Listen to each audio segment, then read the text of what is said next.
Hey guys, what's going on? It's Dan Baird with Graver Mushrooms for another Live in the Lab episode here on a Friday night. How's everybody doing today on this lovely Friday? Hopefully, very good. As always, hit those like buttons and those reaction buttons. Tonight, I got a lot of stuff to do, and I'm looking for that. There we go. Please hit them share buttons, hit the reaction buttons. I'm going to share out a little bit here and get started tonight. I actually have some agar I made, and I've never really shared how I make it or how I go about doing it, but I'll show you that tonight as well. But as always, we'll share that out to some tag some people in, and I got another farmers market tomorrow night at 8 a.m. in Quincy, Washington Park. If anybody is in the Quincy area, come out there, buy some mushrooms from me. I got a lot of new products that I'll have as well. And it's always a good time when at the farmer's market when I get to meet all my customers. And I know that Grow Fam is live tonight, so there's a lot of people over there. They've been live for even an hour now.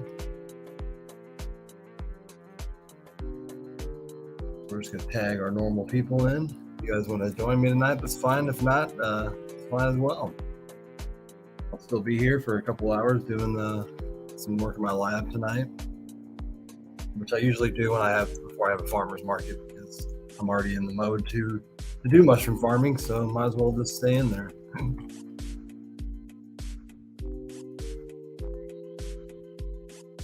If you didn't know, I'm Dan Baird, Graver Mushrooms, and I'm located in Quincy, Illinois.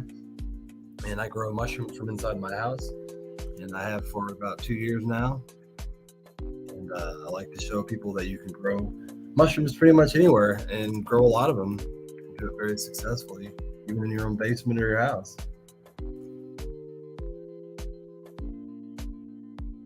And a couple more.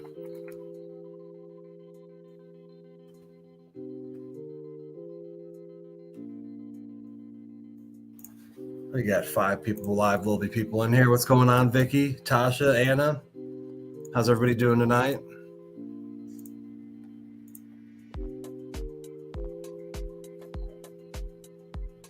And I thought about doing a giveaway. I actually have dehydrated mushrooms now, and I can ship those pretty easily. And I think we will give away, because I'd like to get some more samples out there to people to try, especially the dehydrated ones, to see if I'm doing them right. But dehydrated mushrooms basically last very much longer. They have a lot longer shelf life. All you really have to do is rehydrate them with water, and then you cook them, and they'll actually taste pretty much the same as before you dehydrated them. So yeah, let's do that. Let's give away some of those tonight, because they're not really that expensive to ship. They're pretty light. And let me set that up with the StreamYard.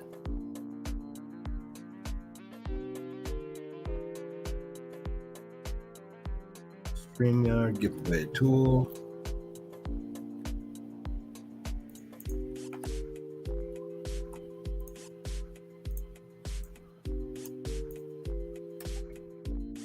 And I'll probably give away, well, the lion's mane you can't really rehydrate, because they're actually they're meant for tinctures, but the pink oyster, and I'll just give away the pink oyster. So we'll do some pink oyster mushroom hashtag.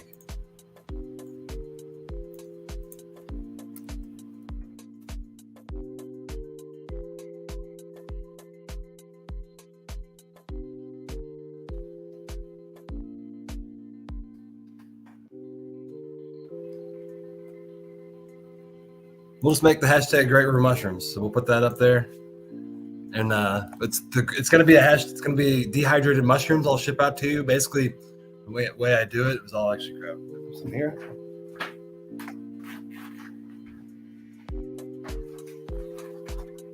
Now, they won't actually come in one of these. These are my fancy packaging for farmers markets, but I have them in vacuum sealed bags when I ship them. But this is 1.6 ounces actual weight of pink oyster. And then you basically put them in water and you rehydrate them, and then you can cook with them. I can ship these. I mean, they don't weigh that much, obviously. And so let me get that hashtag up here. Oh, that's not it. And the giveaway tonight will be dehydrated oysters. Mushrooms. And we'll eventually have more different kinds of mushrooms dehydrated. Right now I just have, those couple types, but I plan on expanding. And let me make sure I did that right. Great River mushrooms.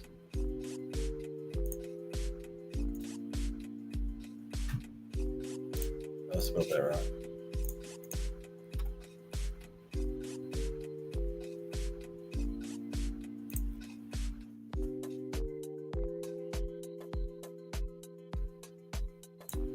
There we go. We'll just put it across the bottom. The giveaway tonight is 1 pound of dehydrated mushrooms.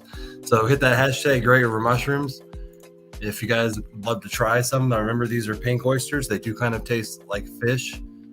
So if you don't like that taste, don't enter the hashtag. Well, although you can win them and then, gift them to somebody as well. You can make great gifts. I'd like to get these out there to see, actually how if people are able to rehydrate them. You could cook with them. So, hey, what's going on? What's going on, Karina? Yeah, that's why we have the Psychonaut. Last night we talked a lot about mushrooms, magic mushrooms. So you can always join us then. You can always message me as well.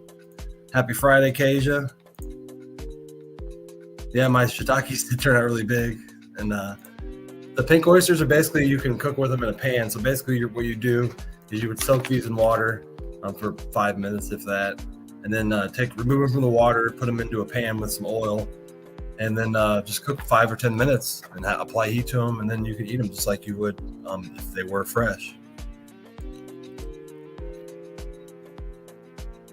And yes, I do. I have a whole bunch of lines, man. I just made 17 bottles last night, so I'm pretty stocked up. I do sell a lot tomorrow at the farmers market. I usually sell 7 to 10 bottles, so I usually have to be ready for that. What's going on, Donna? And hopefully everybody's having a great night. And I really need to get a website, because that way people can order, whatever, that they can actually see my whole menu order. And then I want to show when it's been shipped, and so somebody can order it and then know how the order is pending, or where it's at. So eventually we'll have that, hopefully in the next few months. I really have no idea how to set up a website, so it'll be interesting.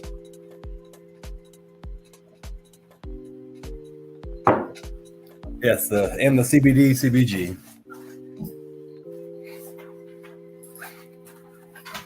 I'm going to take a little bit of the THC while I'm at it. I actually have been working all day and haven't really smoked much. Awesome. Hope to see you there, Donna. It's supposed to be a beautiful day tomorrow. And there's a lot going on in Quincy tomorrow. I believe the KC barbecue, and then there's a couple other events. So hopefully there's a lot of people out, and I can make some good money.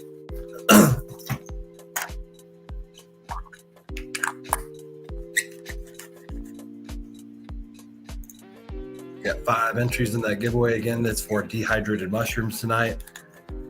And here's what they are. This is actually the way the weight goes with dehydrated mushrooms. So say you have 10 pounds of wet weight mushrooms. Once you dehydrate them, you're going to be left with 1 pound. So really, you just divide by 10, and that's how much you're left with after you dehydrate. So that's 1.6 ounces. So obviously take that times 10, you're going to have 16 ounces of wet mushrooms.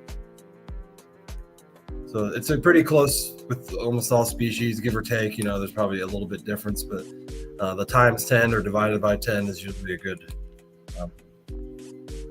good equation to use for dehydrated mushrooms and their weight. Well, the way these worked on is you just put the hashtag, and maybe I should scroll it to make it easier to see.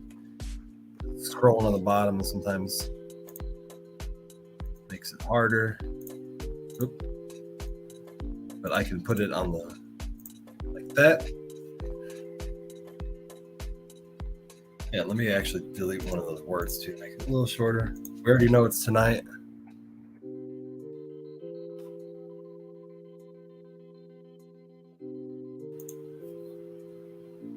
And there we go. Just enter the hashtag Great River Mushrooms. Make sure you enter the hashtag, and then you have to spell it just like that, and it'll automatically enter you into it right on another screen that I have. And I'll actually pop it up just to show it to you because a lot of people aren't familiar with this.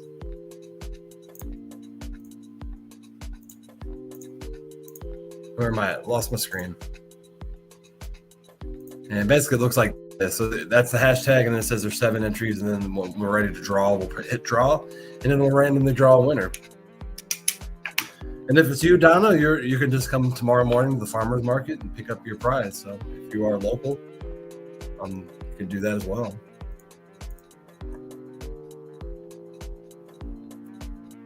What are the Florida State Stoners?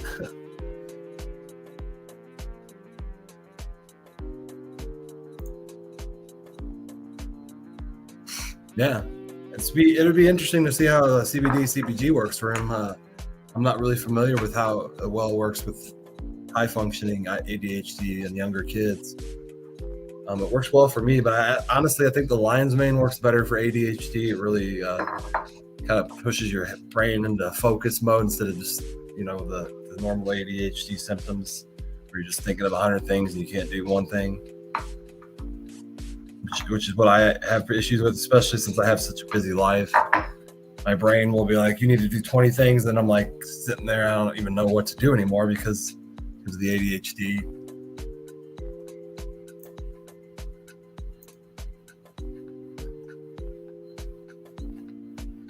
I think you meant to tag them in. I think you put the hashtag for them in.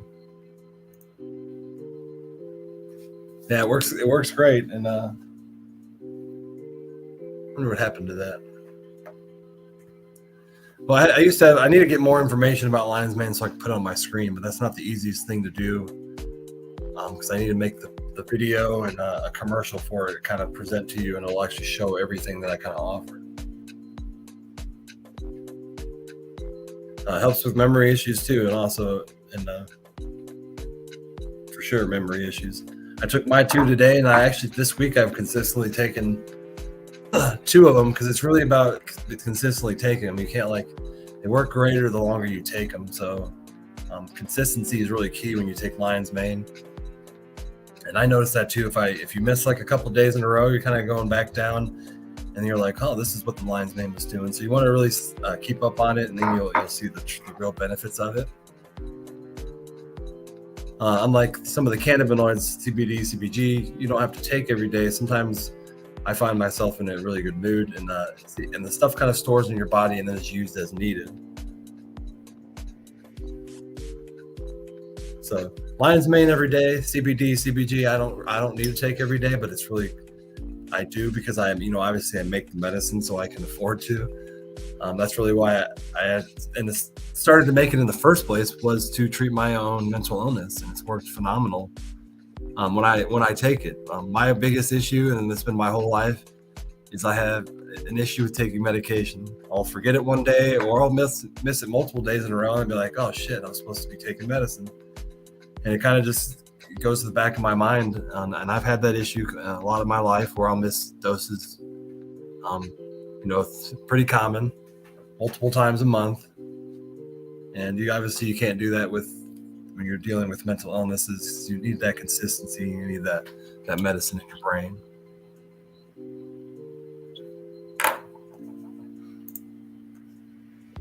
Yeah, consistency is always key. And tonight we actually made some agar. That's what I'm actually waiting to cool down, because I'm going to actually be making some agar. And I was going to show you a video I made a couple months ago. It actually shows how I make it, because I actually was going to make a video tonight, and then it was way too long, and it said I needed to delete more stuff from my phone. So I didn't have time to do it. But I remember that I do have a video that actually shows the making of the agar. And I'll pop that up. It's actually a Facebook reel. Stop that one.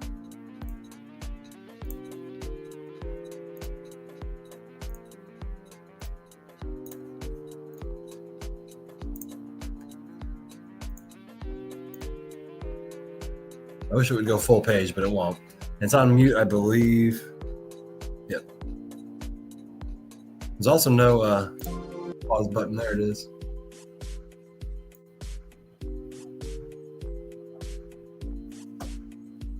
Man, I lost it. It went back to my personal page. To get that back up there.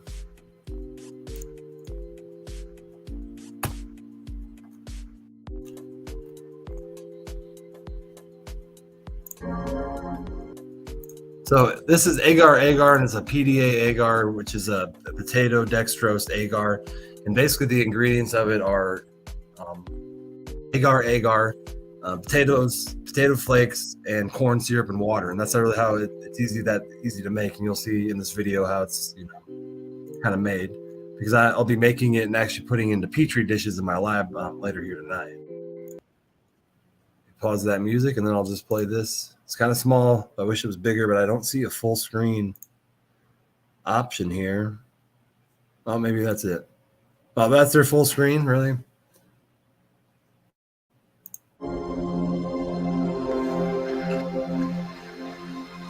So you just mix it in a pan with water, and I put food coloring in it to make it black because you want it to be a darker color. This is what I'll be doing later when you pour it in a petri dish.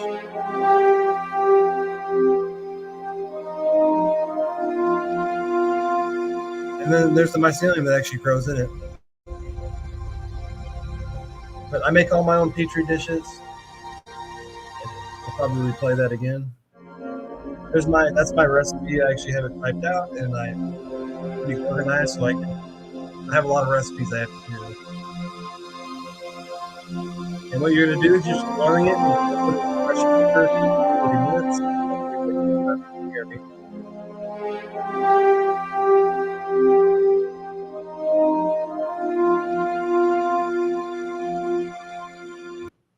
So basically what you do is you just put it into a pan. It was a stainless steel pan. I'm going to bring it up to a boiling point. And then I have can't remember the name of the glass. Really expensive glass. Why can't I remember the name of it? Let me look at it.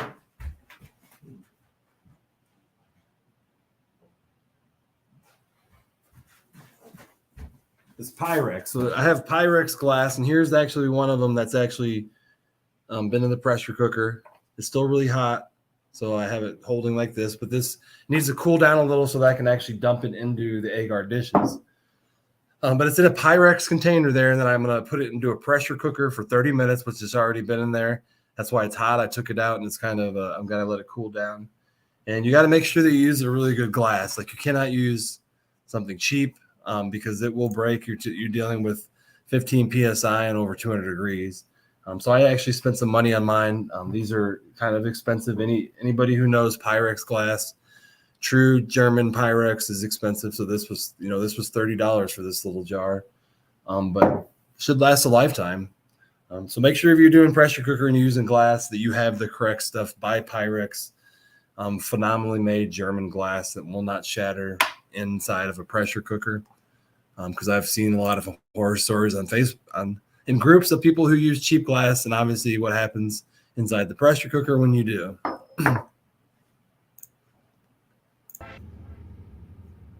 It's always so quiet in here. I need a little music. Helps my brain think a little better. Thanks for the tag, Vicky. Yeah, we had that ADHD mental health Monday, and I had a lot of awesome people in there commenting about it. I think a lot of people suffer from ADHD. It seems like and it's becoming more prevalent in our society because of the way we all live. It's not an easy world. Not as easy as it was 50 years ago.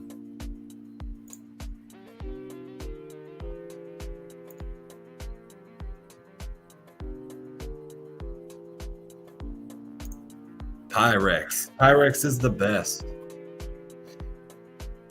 Yeah, they got good glass. I wish I don't know if they make glass bongs, but that would be awesome. I think they just make lab equipment, but if they did make glass bongs, I imagine it would be really expensive. But I do know that people use Pyrex glass to produce their bongs, so. And that's a really, really high-end stuff. It's really, really fine glass, like I said. Normal a container like that would be $5. So when you're buying Pyrex, you're gonna spend a lot more. Don't buy that imitations Pyrex either, because it's on the market. There's fake Pyrex that's not real, and you'll find out when you use it. And you can tell by the price. If something's too good to be true, it's probably not Pyrex. They've been around for a while, and they usually are kind of expensive because the glass is high quality. But again, we got that giveaway tonight. We got 10 people in. We're giving away some dehydrated mushrooms. And it's going to be 1 pound of dehydrated mushrooms, and you'll be able to rehydrate them and cook with them.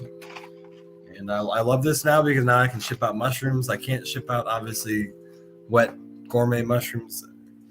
By the time you get them, they're not going to be worth a shit. They're going to be pretty nasty.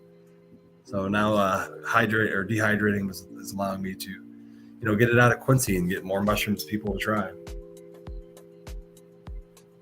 These are really good for soups as well. That's really what dehydrated mushrooms are probably the best for, is soups. But I want people to try the different ways to cook them. I'll shoot you a few. Whoever wins, I'll shoot you a few recipes, and you can try a few different ways to cook them.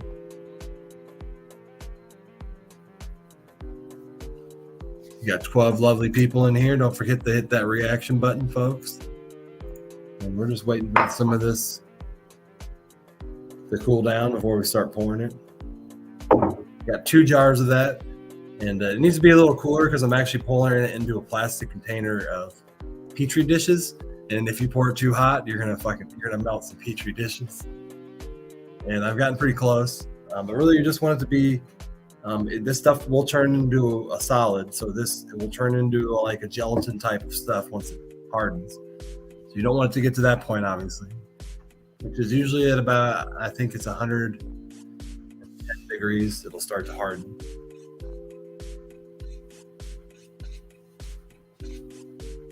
Oh, thanks, Donna.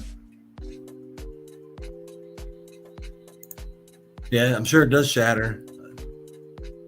I have not dropped it, but it is pretty hard too.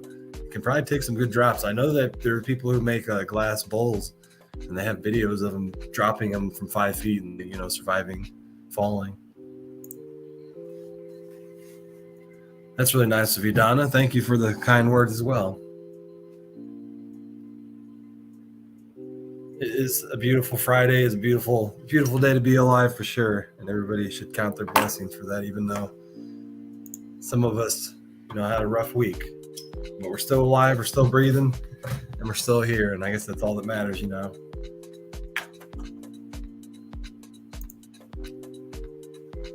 I definitely had an interesting week myself. It's always something at the mushroom farm, something new to learn, and something new to learn about mental health. I learned a lot about awareness last night on Psychonaut Files. So even when I do these podcasts about mental health, I learn a lot myself. So because I don't know all the answers and I don't know everything, but I want to learn like you do. So that's why we're all here together. That's why we're doing a live from the lab tonight too.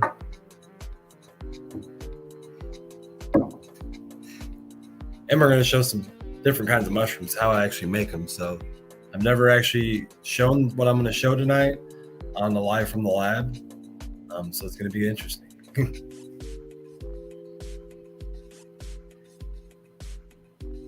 You grew up with Pyrex. Why did you grow up with Pyrex? Are you talking about like the casserole dishes? That kind of Pyrex? Yeah, garlic is awesome. That's why we have garlic in our cream of mushroom soup. And I got 12 jars of that ready to go for tomorrow.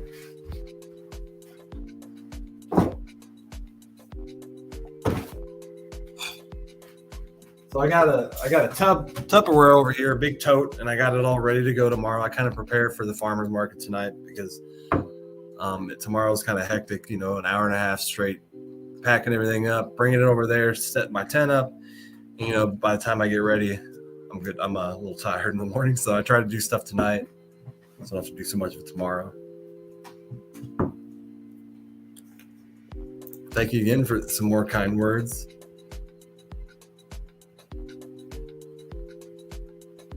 Probably. I mean, there probably is more to ADHD now because our lives are overwhelmed, and the more our lives are overwhelmed, the more we're thinking of 20 thoughts and we can't focus on one.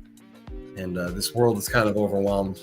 We have everywhere from our children doing all these sporting events to our jobs to cleaning the house to everything that you have in your life, and it can be a lot nowadays compared to what it was 50 years ago, 100 years ago, when life was a lot simpler.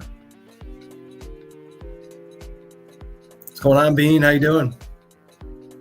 I was going to show you this. So you're speaking of garlic. So this is my cream of mushroom oyster mushroom soup, and I use elm blue oyster mushrooms, and this has garlic, onions, chicken broth, butter, and I use a white wine base, salt, pepper, and thyme. This stuff is delicious. I've actually, since the middle of June, I've sold about 50 jars of these. So I do move a lot of it. I kind of moved a lot at the beginning. I sold like 18 jars at my first farmer's market. Kind of slowed down then because I think a lot of people keep it in their medicine cabinet or not but their storage, and whenever they're going to use it, well, then they'll need another one because it's not something you would use all the time. It's really good for holidays, and we need a special cream of mushroom soup, and you can use this in any recipe, but it is delicious, and I've actually surprised myself with how good it is. It really, even if you don't like mushrooms, you'll like that because I don't think it tastes like mushrooms.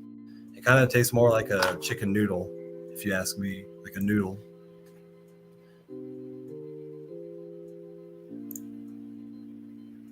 So hopefully someday that is in a supermarket. That is the ultimate goal. I have to get a couple more licenses and stuff before I even approach a grocery store.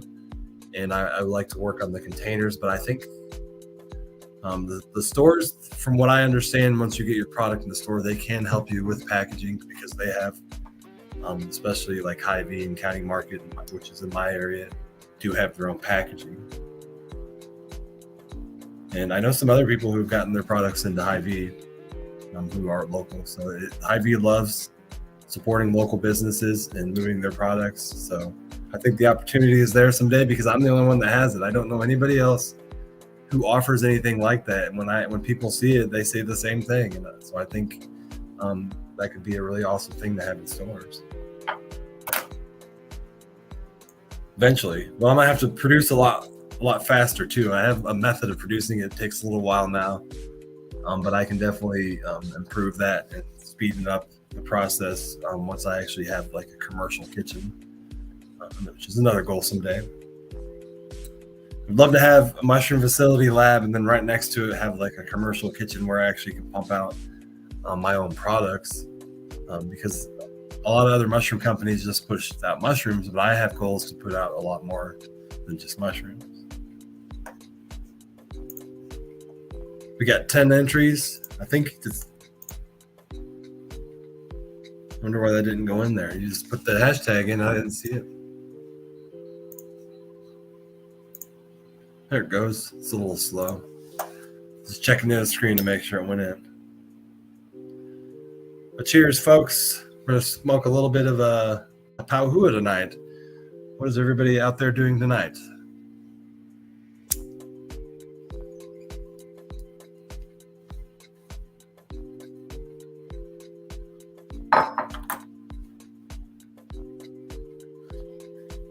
And I have 2 more plants to cut up over here behind me. So I usually hang my plants, cannabis plants. Excuse me. This stuff's a little harsh sometimes. But I hang them up and then I put them in these Tupperware containers to kind of store them after they dry, to keep them from drying out all the way.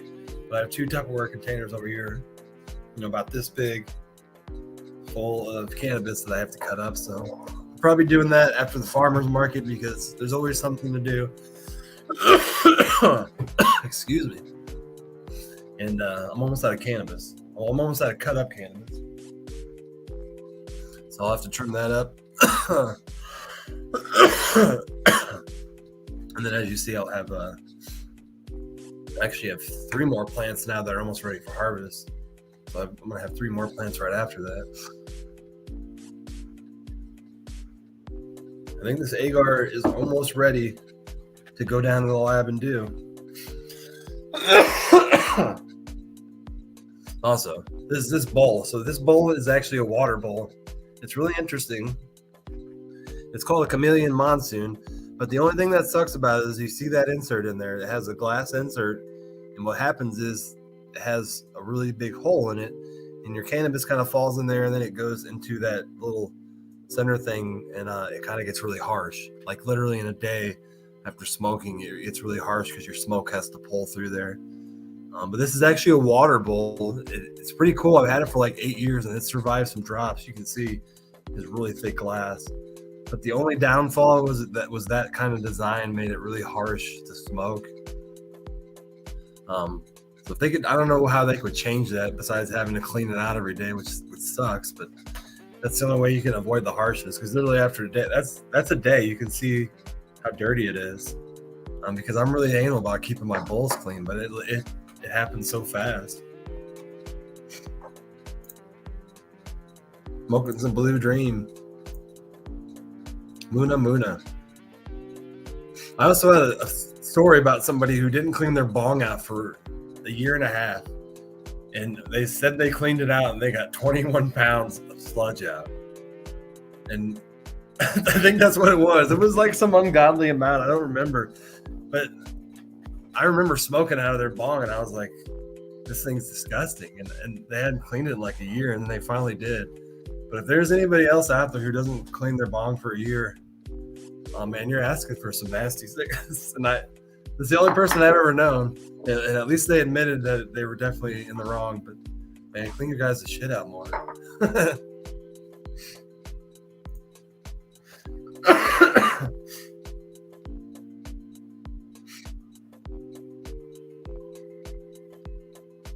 Yeah, the other thing that happens, and it's more or less a bipolar symptom, but I honestly see it in more people than bipolar, is a high energy where like, let's say you see somebody and they're just talking really, really fast. Their mind is completely manic. They have all these thoughts all over, and they're kind of all over the place. And I know people who behave like that who aren't bipolar that kind of just sometimes do that, every once in a while, or they become manic. And I have the same issue. Get manic, my brain won't stop. But that's although manic energy is kind of bad because it's really debilitating, it's really exhausting. But there's a lot of creativity when you are in a manic episode. But you really have to channel it correctly, because your mind's everywhere like that, and there's so much creativity when your mind's everywhere. But a lot of people don't know how to channel that correctly and to calm it down, and then use that to actually do something creative, like make art or make a video like I do. I like making advertising videos or stuff like that because you have to be creative to do it. But I honestly think that there's chemo brain, whether it's bipolar, chemo brain, and your brain's just won't stop and it's just everywhere. It can be really difficult to navigate life. So that's why it's kind of, you have all these Western medicine kind of definitions of ADHD and bipolar and manic, and especially manic and ADHD. I think they're really close, because when my manic episodes hit, so does my ADHD, and they're like, I don't know if they're in the same part of the brain. But it's usually after the mania goes away is when I have really bad ADHD, and you're kind of tired and exhausted. I know everybody is different, and especially with your age. Donna, you're a little bit older than me, and yeah, it is pretty gross. It's awesome. Change your water every day and use purified cold water. Well, that's even way cleaner than I am. But I do use Brita filters, and Brita filters are awesome. Honestly, they're the best in the market. I used to do a ton of experiments with Brita different filters because I do hydroponic grow, and I was trying to avoid buying expensive hose filters. So I actually did a bunch of tests with water filters, and I found out Brita was the best one. Had the best pH. All their numbers came out really good. So If you want a cheap alternative, remember Brita water pitcher filters they'll knock anybody all the other 5 on the market. So just stick with those. Plus, it's really good to drink. Don't drink city water out of your faucet. Anybody's city water is usually nasty. You don't want to see the shit that water comes through in the pipe. If you saw the inside of that pipe, everybody would be filtering the water because it's pretty nasty. There's sludge and stuff, and there's elements and minerals inside the pipe that the water travels through, and a lot of that breaks down into really, really tiny stuff. And guess what? You drink it. So it's really, really important to have a filter. Dirty bongs will always make you sick. That's right, Vicky.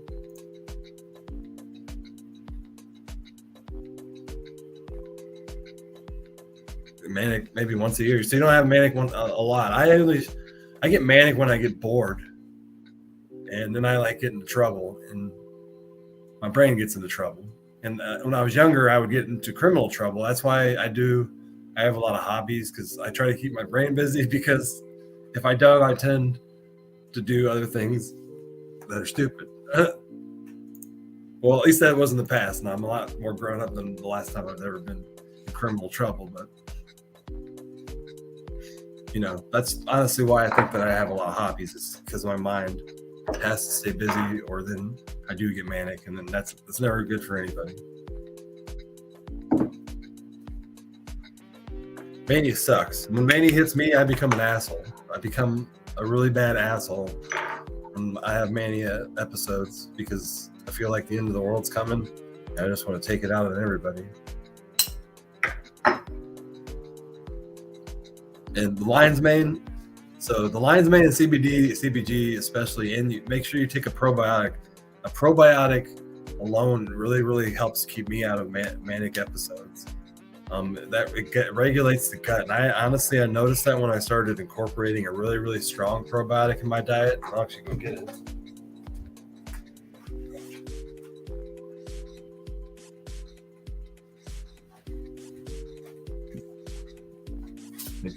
This stuff right here, it literally changed my life. When I found this stuff, this is a really, really high-end quality stuff that you can buy on Amazon. And it has prebiotics and probiotics. And the one thing that I noticed is when I actually stopped taking it for a week, my mania went up a lot. And the only explanation I have is with the fact I didn't have these for a week, because when I incorporated them back into my diet, I noticed that those high energy levels had come down to more like a neutral place where they need to be. But they sell this on Amazon. You can buy 60 capsules for like $35, and that you're supposed to take one a day. So they'll last you for 2 months. They honestly are better than some prescriptions I've taken. These things work better than some prescriptions I've taken for anxiety, and I've taken 15 or 20 of them in my life. But it really, really starts in your gut, and a lot of people just forget that your mental health literally starts in your gut. Everything that is in there is the first stage to how it regulates your whole body, and you have to regulate that first stage to set up everything else right, because you can be exercising and doing everything else correctly, but if you don't have the right gut health, it doesn't matter for your mental health, because if that gut health is imbalanced, it's not going to send the right signal to the brain. It's not going to digest the right foods and send the right nutrients. And our bodies are very complex, and people seem to forget that, and they think that Western medicine knows everything. But the fact is, we really don't know a lot about our bodies. And you have to remember that we come from nature. Nature provides everything. We have to find those natural ways to regulate our bodies. And this is one way. This is completely natural stuff in here. Now, I can't make this stuff that's made in a lab. So it's a doctor-approved formula, high reviews. Go on Amazon. People look at the reviews on Amazon, and you'll see other people saying how much this changed their life, and in many different ways. And I usually don't scream like another product, from the mountains. If that stuff works, you got to make sure that you have the prebiotics and the probiotics. You want both of them. You'll have a lot more effective with the microbial levels. And this one actually has 10 strains of prebiotics, I believe. And then it has the most I believe it has the most on the market. It has like 60 billion. Is that what it is? Yeah, 60 billion CFUs. I don't remember what that means, but if you can compare that to other products. What's going on, Misty? How you doing, Pete?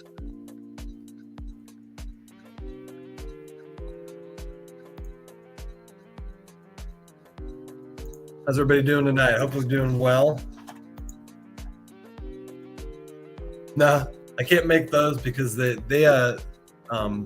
probiotics and prebiotics are made in labs. Like, so some herbs are made not in a lab, but this is more like a lab, like a medical lab, because they actually use bacteria. And I'm not exactly sure how they do it, but I'm sure they have to have a very, very sterile place to do it. And that's why probiotics and prebiotics are a little bit more expensive on the herbal market because of that, because it does take a lot of work to produce them. And especially the ones that are high quality, you're going to pay a little more, but they're going to work more effectively because they were made in a cleaner, sterile lab and everything like that. And that's why I love Amazon. I know people hate on it, but the review system on Amazon is very effective for finding good products. And if you just look at the review system on Amazon and find, just look through the reviews, sometimes there's thousands. You can see real people's reactions to how, it may have changed their life. And that's a really good way to find, an effective product.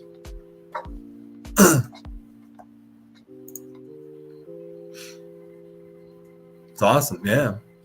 Everything seems to work better when you have the right gut health. And that's, because that's the first thing when we eat something, that goes into our stomach, and that gut bacteria has a reaction with that food. It'll eat some of the food to make nutrients your body needs. And if you don't have that proper gut bacteria, you're not going to get, that proper nutrients. And in fact, I just read a new study that was really interesting that said that there's a part in our brain that actually signals us something to eat. It actually makes us want a certain food subconsciously. And it's located in the brain. And what it does is it actually also releases bacteria to go at food that is needed for those nutrients. So let's say it's short on a nutrient, it may make you subconsciously crave a certain food in order to make up for the nutrients that your body needs. And that's amazing that we have a subconscious part of our brain that literally tells us what to eat. It gives us cravings based on the nutrients that we don't know we need, at a level that we aren't aware of. So that our bodies are amazing machines, amazing creations. The fact that they do stuff, so many things behind the scenes in our subconscious is really amazing. And that's more than likely why women who are pregnant more than likely get weird cravings. They're more than likely they need a lot of different nutrients, and their body is probably needing those nutrients, so they get cravings for food like that. What's going on, Misty? Well, I'm not sure it would help with itching, but I'm assuming that they probably I'm not sure how that would work, but probiotics they're just good for the whole body. And when your stomach's in a good state, then your body responds, even your skin. Every organ responds well when your stomach gut bacteria is healthy, because that's the first place your food goes that your whole body needs, and it has to properly break down nutrients.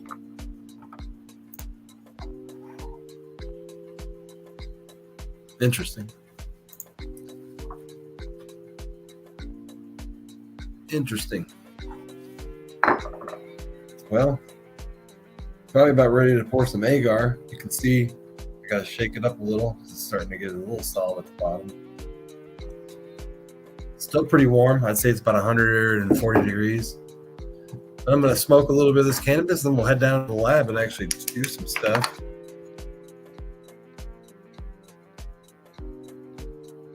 The lion's mane helps with diabetes, Vicky. Not very much. I believe it'll shoot your the number down 50. I can't remember what the number's called. I put all my pamphlets away. They're all in storage for tomorrow, so I can't really get one out. But in my pamphlet, it actually talks about diabetes. It's not a huge difference in diabetes, lion's mane. It's not. You still would have to take other medication, but it does influence it slightly. Other than that, I'm not very aware of any other mushroom that has any effect on diabetes but lion's mane. But you can also take a lot of lion's mane as well. Like, there is no lethal dose of lion's mane. It would actually, I don't even know how much it was. It was an ungodly amount of like hundreds of pounds of lion's mane. You would have to eat it once to actually kill you. But yeah, you could consume more lion's mane and see if it has more of an effect on your diabetes, because there's not a lot of science or research on it anyway. So, but as long as you're not allergic to it, it's fine to actually take up to 5,000 milligrams a day, which would be about 10 of my capsules. That'd be 10 capsules of 500 milligrams a day. And people with traumatic injuries should actually take that much. For traumatic brain injuries, people who've been in accidents, TMIs, concussions should actually take a large amount of lion's mane. I honestly believe that it helps repair the brain faster, and athletes should use it more, especially NFL players. And hopefully someday we find that out and we're all able to implement that into, helping them with traumatic brain injuries. The same with magic mushrooms. I honestly believe magic mushrooms have a profound effect on traumatic brain injuries, but there's no research on it, because obviously it's kind of the ethical part is kind of questionable, whether or not you're giving somebody something like that who may not be fully aware of what they're having. So as we progress through legalization of mushrooms and research on it, hopefully we get that kind of research of what it actually does to traumatic brain injuries, because I honestly believe it has a profound effect, and that science will someday prove that. There's no reason it wouldn't. I mean, for what mushrooms really do in your brain, there's no way they would not have an effect on the traumatic brain injuries. Then the science now supports that. We just don't have those case studies, or can't think of the word, trials. We don't have any of those trials yet on individuals. Someday,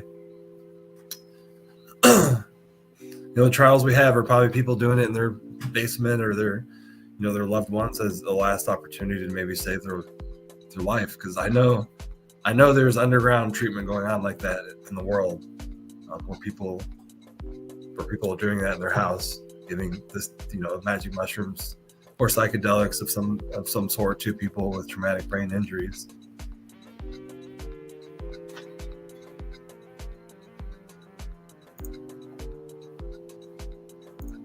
I have CHF. What is CHF?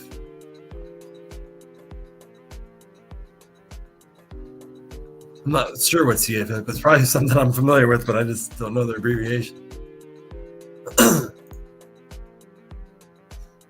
Heck yeah, it's awesome.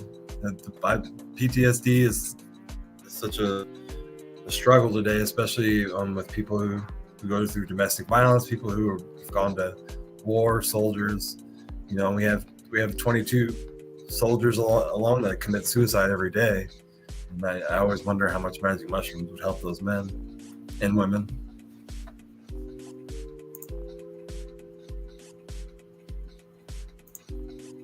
But you also have to approach them as I say, there's two different ways to take a mushroom. There's, going out partying and not really being aware of the thoughts that enter your brain, because when you're out in public, you're kind of, socializing and doing it in your own home by yourself in a quiet place, because the experiences are very different. And I will tell you that you will have two very profoundly different experiences, even taking the same amount or same dosage, because setting is so much of how the experience goes. And if you take it seriously, if you take it more like a ritual to heal your brain, profound and crazy things happen, and really good things happen, especially the next, after you become aware of so much more about your life.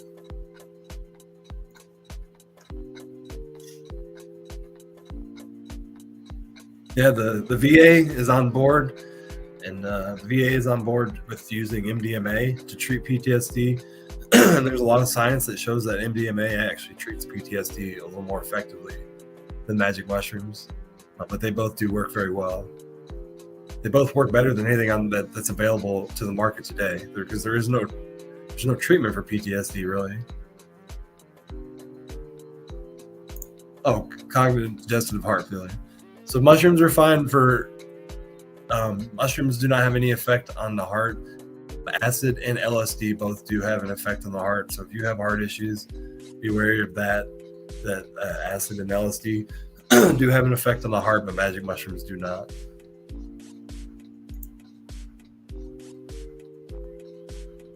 Nice. Yeah, honestly, the best thing to do is to take it and then sit in a room by yourself and just because that's when interesting things happen. A lot of people may be scared to do that, like they think they can't sit in a room by themselves, but the mushrooms will force you to. And sometimes I sit in the room by myself, no music playing. Sometimes I play some music, and it makes the experience even better as well. Well, everything affects the kidney. I mean, it does. It probably passes through it, and as far as I know, it doesn't have any bad effects. I mean, these are just mushrooms. So unless you have an effect with other mushrooms, because the compounds in these kind of have the same thing. They have a tough skin on them, and they're hard for our body to digest. So you want to kind of chew them up fully, because they're not cooked. So these are dehydrated mushrooms, and you take magic mushrooms. So the skin's going to be thicker, and it's going to be a lot harder for your body to digest. People do have issues with that. You may have pain in your digestive system. You may get nausea. You may later get diarrhea later in the experience when it passes into your small intestines, and then your small intestines kind of rejects it. It's like, what the fuck is this mushroom doing here? Because it may not digest it. And I've had that happen. It'll pass into your small intestine without really digesting, because it has such a hard skin, and it has this type of skin on it that is really hard for our stomach to digest.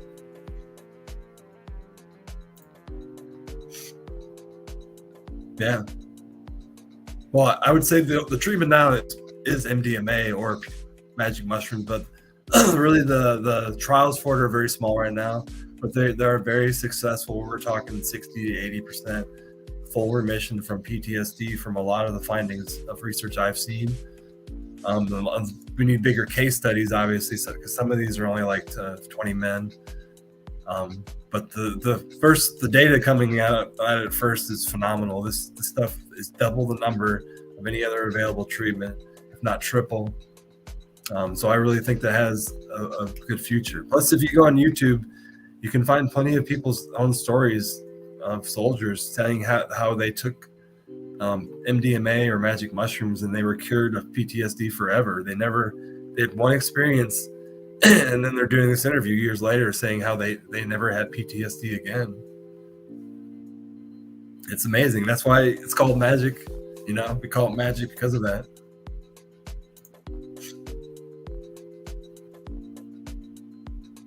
Yeah. You might not have been in your bedroom. Usually, if you sit in your bedroom by yourself, you're probably floating off in space, because that's what I do. I float a little bit. I'm not on the earth.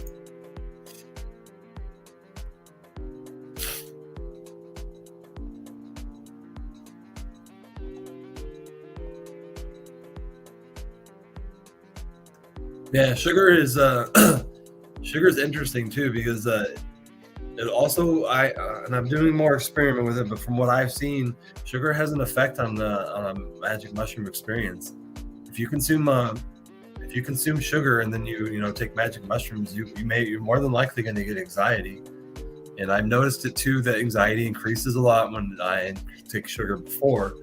And I think it's the sugar reacting with your gut bacteria and with the mushrooms, causing a little bit of anxiety and even sometimes a little bit of panic attack. So sugar has a profound effect, even when you're consuming and experiencing something like that.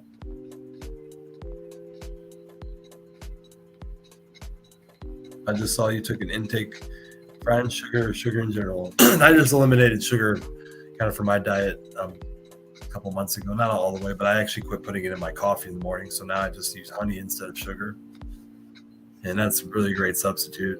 I really like to quit drinking coffee, but I'm kind of addicted. It's my last bad addiction. You know, I quit smoking cigarettes. I quit drinking alcohol. I'm still holding on to my coffee.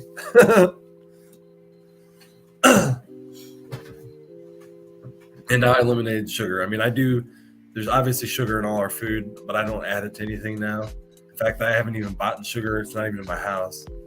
But God damn it, I like a sweet tea, though. That's the hardest thing, too. Sweet tea with some sugar, it's like heaven. That's why McDonald's sweet tea is so good. You can go, anybody who's had McDonald's sweet tea will say it's delicious. So, but it's got so much sugar in it, you know it does. But that's usually about the only thing I really like sugar in that, and still is sweet tea, because God damn, it's good.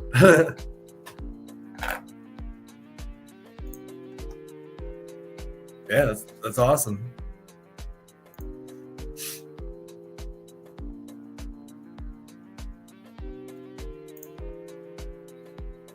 I do have grow kits. I'm going to make some bags tonight.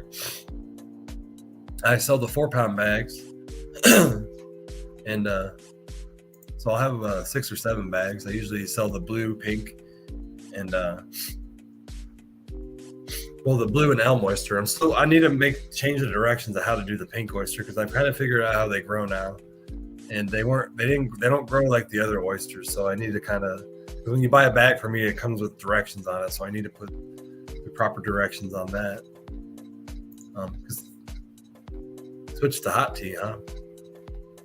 See, I don't like it hot. It's cold that I like, and it's the same with coffee. I can't drink cold coffee or any of those mixed cold coffee drinks on the market. So, but I like tea hot or tea warm. I like tea cold, and I've tried to convert over to tea instead of drinking coffee, but I never really do like the flavor of hot tea. It's just, I don't know. And I've tried a lot of different brands. I probably have like 5 or 6 different teas in my house, from Irish tea to breakfast tea to black teas. So I don't know, maybe I need to try a little more. Because I have tried to substitute tea for coffee, and because I know that coffee is not good for my ADHD. It's also not good for my manic. Because sometimes a lot of people don't realize that coffee is good sometimes for ADHD and bad for other people. So some people who may drink coffee, it may actually benefit their ADHD and kind of knock them off. It doesn't for me. It kind of deepens it, kind of makes it worse sometimes, depending on what I'm doing. But coffee does make me very creative. So if I'm doing something on my computer that needs my creativity, coffee really improves it a lot. It's just not going to be really good at doing anything else.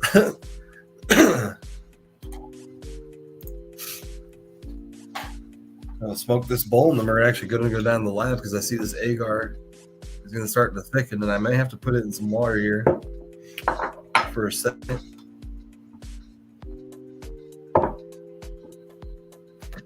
Which I'll do here in a second. Yeah, it's starting to harden. I just have to put a little water in a pan and boil it. Actually, let me go do that real quick. Just put a little bit of water.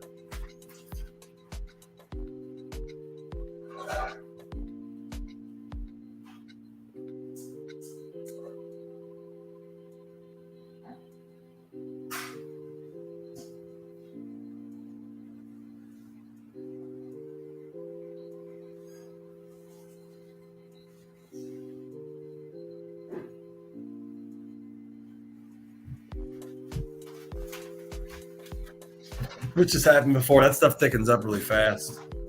So you just boil the water up a little bit, and because you can see how that thickens a little bit. A little more hot water, and it'll not be so thick. I can't think of that word. I got to think of so many damn words.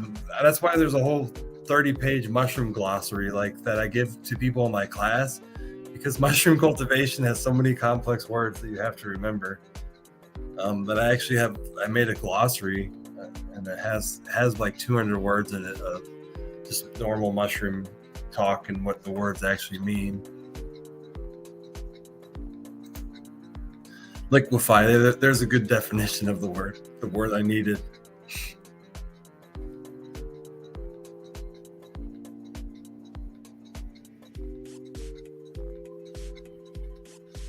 Yeah, for sure. I've tried to eliminate a lot of unhealthy habits. I quit smoking cigarettes 11 years ago, and I was a pack and a half smoker, so it was something I had to definitely quit. And then a couple of years ago, I quit drinking alcohol, just more or less because when I drank it, it really messed with my gut bacteria, and my bipolar would get worse, and then I'd feel like shit for like a week. So I just don't drink at all anymore because it has such a strong effect on my mental health. So if I do drink, I'd rather drink hard liquor because it's the yeast and beer that's the worst. That stuff, the yeast and beer, like, can completely wipe out my gut bacteria, and then you're just off for a week. I'm gonna make sure that water's warm.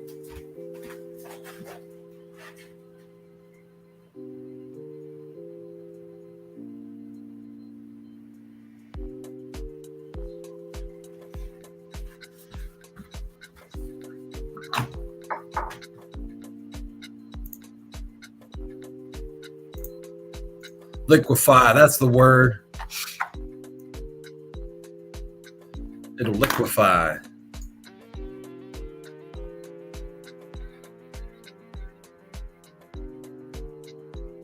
Huh. Knock you out, huh? I actually tried to quit coffee twice a couple months ago. I had really bad reactions, and because my stomach was so used to that acidity in the morning. When I took that away, it affected I believe affected the pH of my stomach, and it reacted. And I had some really bad stomach cramps, and I started drinking again after a week. And I've tried different alternatives, and if I'm gonna have to break it, I'm gonna have to get past that pain too of my stomach adjusting to the different acidity. Not having that in the morning. Because when you do it for so long, your body really gets used to it, and your stomach does as well.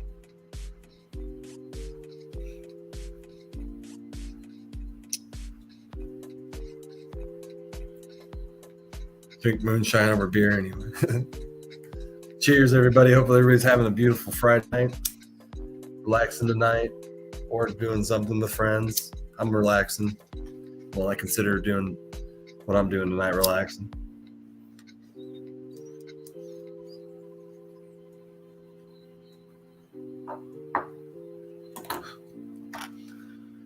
I also realized I'm almost out of alcohol, so we're gonna have to use a lot of peroxide tonight to clean things. Which peroxide works great, but not as well as alcohol. Speaking of alcohol.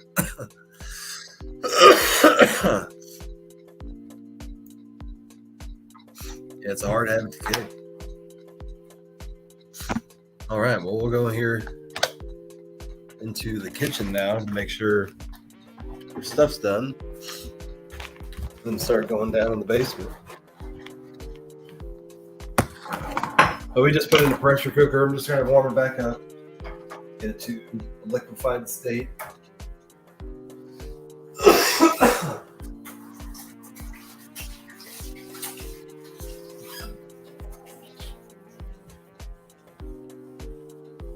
And by the way, these are what I'm giving away tonight. So these are our dehydrated mushrooms, vacuum sealed. They have an oxygen thing in there too, so they actually will last for a long time. And whoever wins tonight, which you can't see the Great River Mushroom hashtag, will win this is basically 1 pound. And this is lion's mane. You can see I also have this is 1 ounce, this is basically 10 ounces of chestnut mushrooms.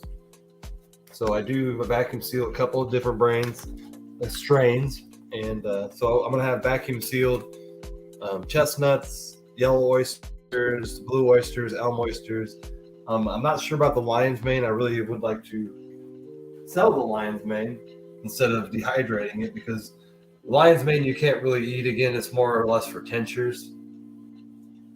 And speaking of lion's mane, I actually grew some, so I'm gonna sell.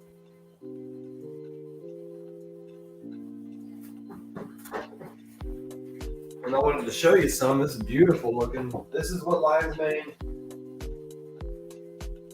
This is what lion's mane is supposed to look like. And you can see those hairs on it. That has hairs. And this is what I've been working on for almost a year now. I've been growing lion's mane for a while, but I've never been able to get it to grow hairs. So this is farmer's market quality now. I'm going to sell this tomorrow at the farmer's market. It's beautiful, beautiful lion's mane. Look at those hairs. Look at them.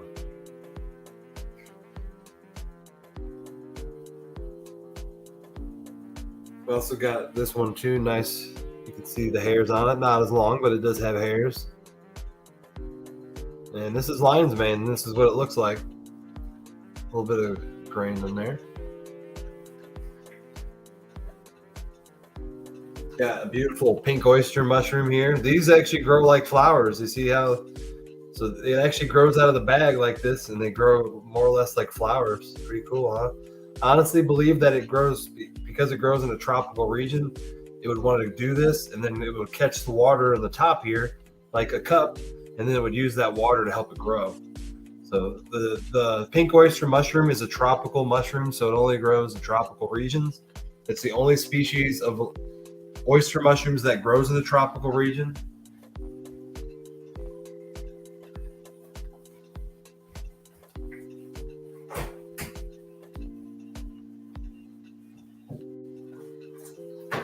And then we got some beautiful shiitakes.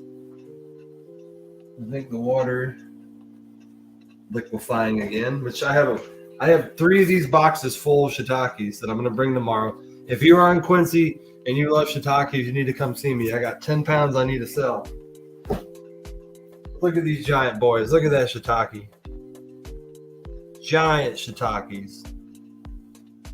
Man, I want to eat that one. No, we got all different kinds of different sizes.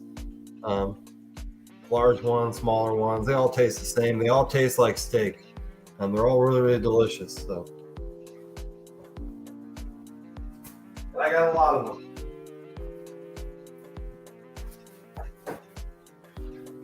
So yeah, this is the most shiitakes I'm going to bring to the market, and I'll easily sell them. I always do. I sell my shiitakes in the first 2 or 3 hours, and I'm usually sold out halfway through the market.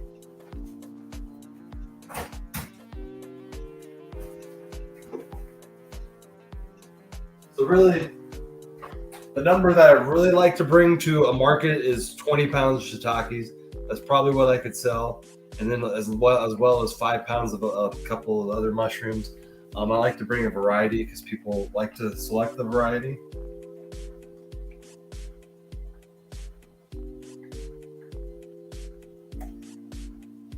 I think I need more water or just a smaller pan.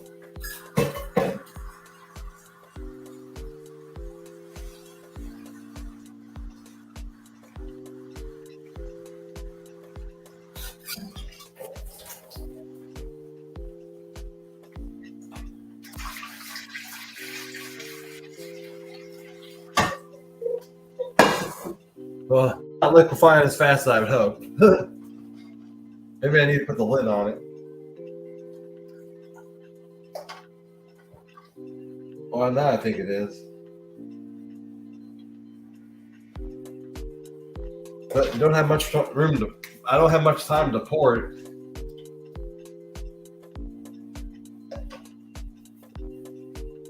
I'll give it about 2 more minutes, and I think it'll be ready. We're going to go down into the lab. But thank you guys for joining me tonight. Don't forget to hit the reaction button. Share it out. Somebody may see it and know that, that I'm going to be at the farmer's market tomorrow now. Just because you shared it. So I'm thankful for every share everybody does.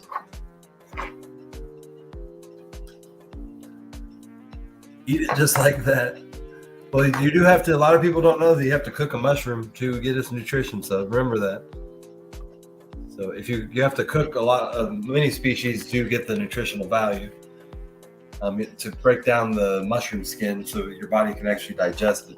So if you don't cook it, it's a lot harder for your body to actually get the nutrients from it. And that's why psychedelic mushrooms are hard for people to digest, because you don't actually cook them. They can be a lot more harsh on your digestive system than your obviously your gourmet mushrooms that you cook.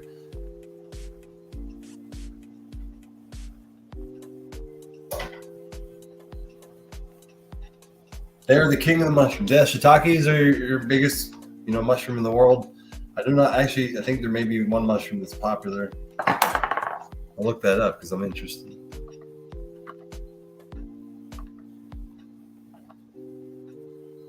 Most popular mushrooms.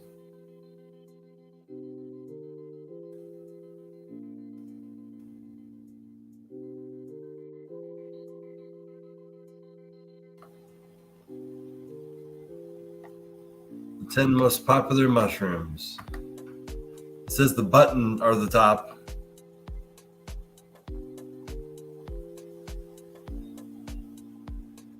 The blight button mushroom, then the Italian brown mushroom, the portobello is third, shiitake is fourth. So shiitake is the fourth most popular mushroom in the world, and the only ones that are more popular are portobellos, and they're creminis, which are Italian brown mushrooms, and button mushrooms.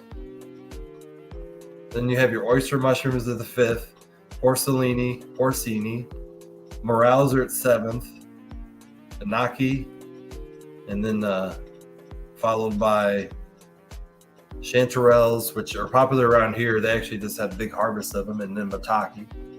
So those are your top 10 popular mushrooms. Oyster mushrooms are usually the first thing you want to go with. Oyster mushrooms are easy to grow. They're easy to cook with, easy to add into your diet. And I sell bags of them. I can ship to you. I sell 4-pound bags, and 4 pounds grows 2 to 3 pounds of mushrooms over about 3 flushes. If you rehydrate it again with water, you can even get a 4th, 5th flush. So you can get a lot of mushrooms out of them. Unless you want to make your own, then that's a whole different story, which you'll see once we go downstairs how much more complex it is if you actually want to make your own mushrooms or make your own bags, as well as everything else that I do. These things are just about ready. Sell for 60 pounds for morels in Oklahoma. Yeah, sounds about right.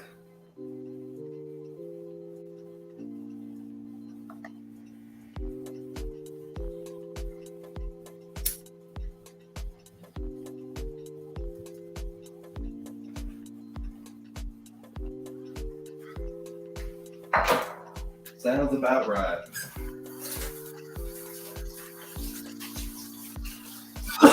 All right, I think we're about ready.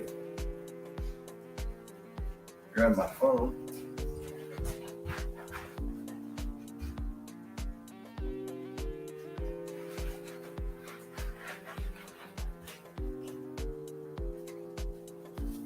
All righty. Cleaning off my hands a little bit before I start touching more stuff. We got H2O in here, hydrogen peroxide in here. We need both of these containers. And I'll probably have to come back up for something. Actually, I can carry it down. Something else.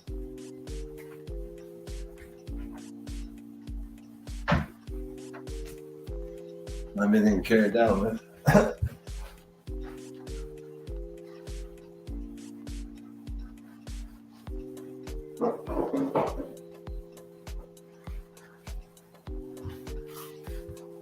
Got boxes. So yeah, that's pretty much ready to go. It's liquefied again. And we'll go put it in some agar plates.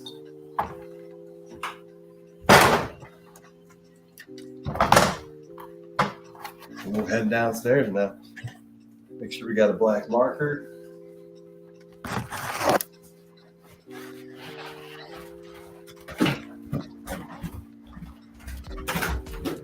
And my whole mushroom facility, is anybody new to my page, is down in my basement.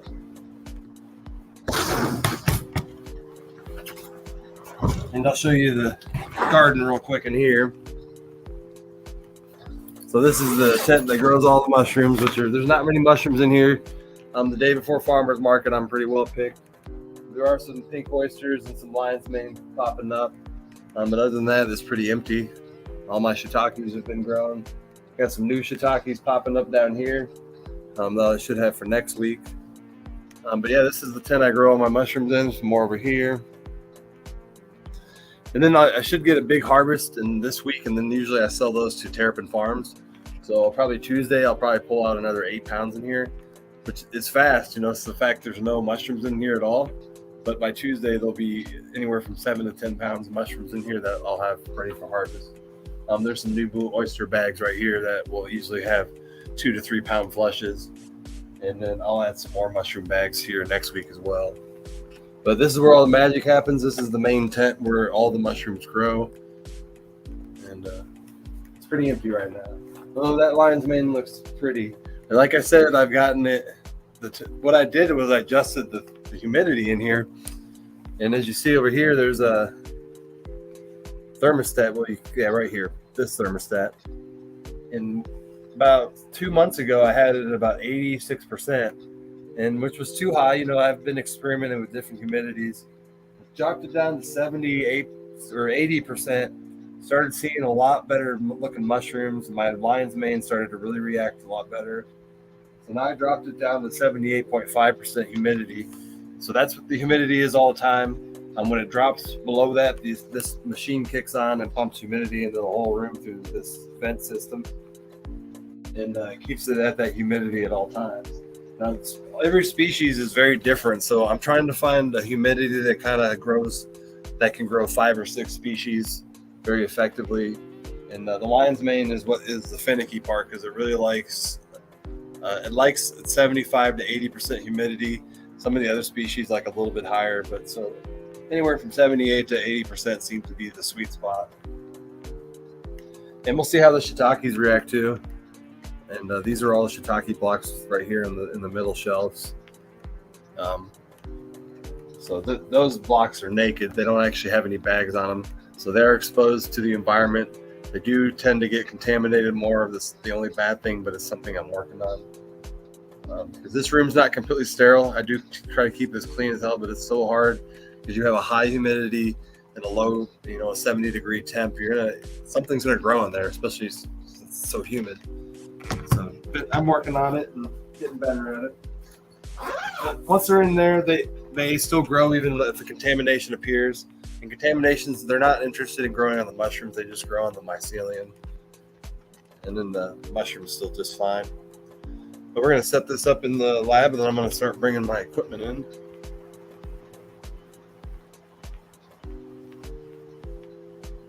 Actually, no, we'll do that after. So now we're inside the mushroom lab.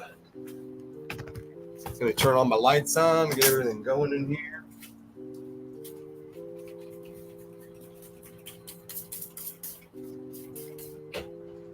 And I got some bleach water here, so I got to, usually before I start, I do a little cleaning. And let me go grab all that stuff real quick.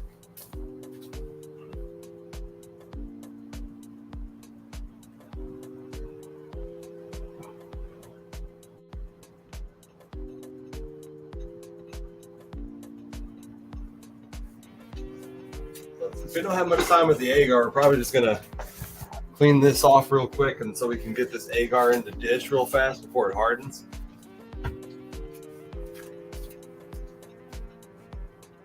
So I have some bleach water here. It's a bucket of water with some bleach water. I'm gonna turn my fan on. This is actually the fan here.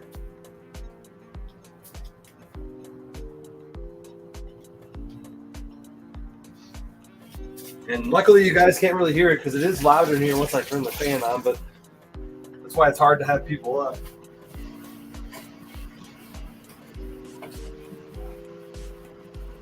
I'm just gonna wipe off this table. Got a nice spot to put the computer here so you can see me.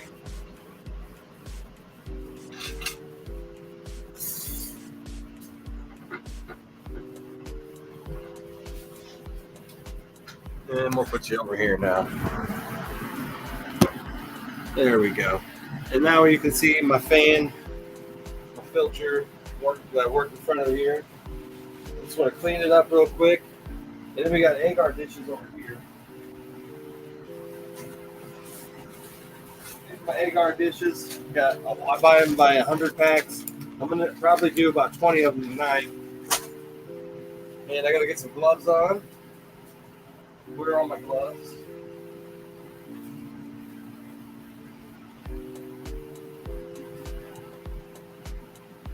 And what we're gonna do is we're gonna pour them into the dishes, and then we're gonna wrap tape around them.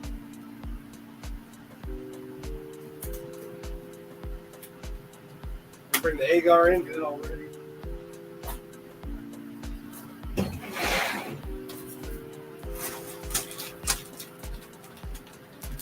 Then we're just gonna. So that one's been opened, and they're probably gonna need a whole stack. That's probably all we're gonna need. And we want to spray the outside of these off. These come sterilized. It doesn't mean they are. So just want to make sure that the outside is clean before I remove them out. We're going to set them right in front of this, upside down. We will make sure that they're upside down. Actually upright. We want them upright. But we're going to slip them out from the bottom. That's right. We're going to open the bottom up, and then we're going to slip them out from the bottom. So we can have a stack right in front of us.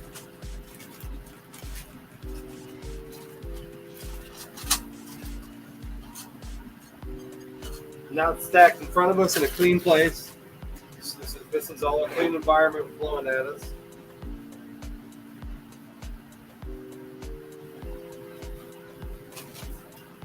And then we're going to start pouring the plates.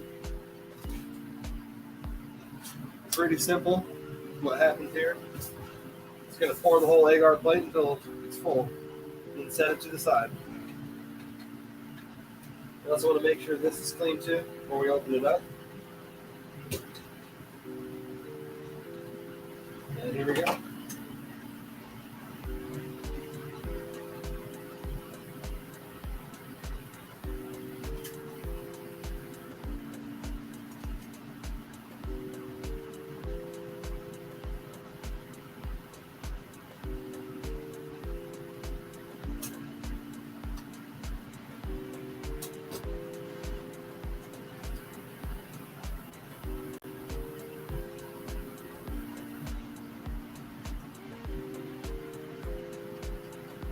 Probably want to do it this way.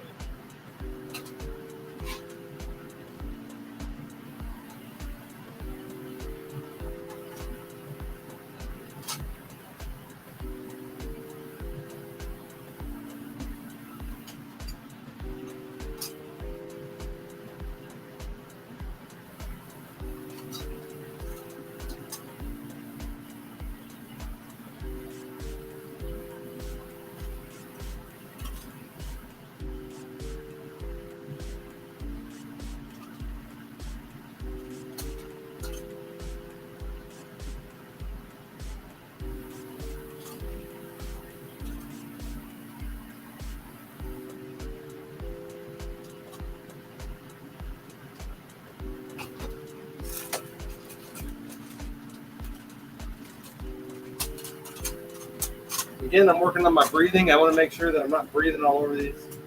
So I kind of work. I don't breathe out of my mouth.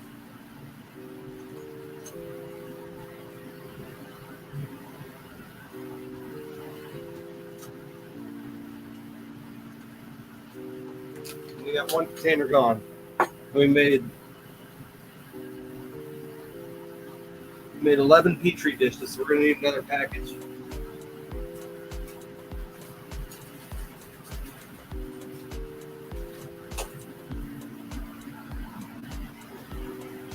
And also, this is a warm substance. Condensation is going to form. So what I do to defeat that is I stack them all on top of each other. Then I'm only going to get condensation on the top one, and then the rest are going to be clear.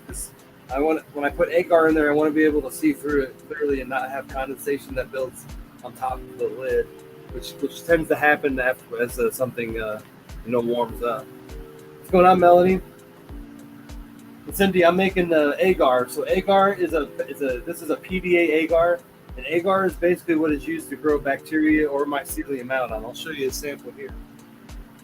So this is blue oyster number 2. This is a species of blue oyster mushrooms that I have. You can see the white fuzzy stuff in there, and this was a PDA agar dish, and then I inoculated it with this mycelium strain. You can actually see it tried to grow a couple mushrooms, but failed because it doesn't have the right environment.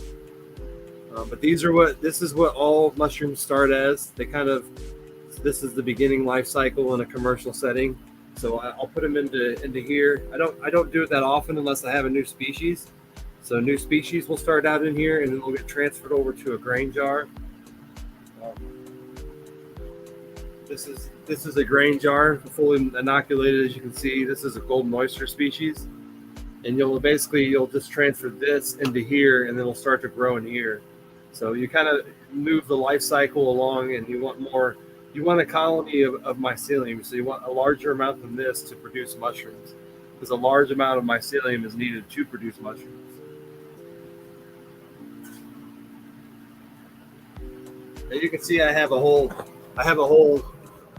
thing right here full of petri dishes. So that's when I need to make more of them. I need some more petri dishes because they're kind of old and stale, which happens as they sit there for a while. The mycelium likes to stun out, and it's not as aggressive growing when it sits for a while. I was actually spraying water in my hands. That was the wrong bottle. Now we got the right stuff. But we have bleach water here anyway, so we're all good. Now we have a second container we're going to pour in there. I'm going to shake it up to make sure it's liquefied before it hardens. Now we're going to pour it.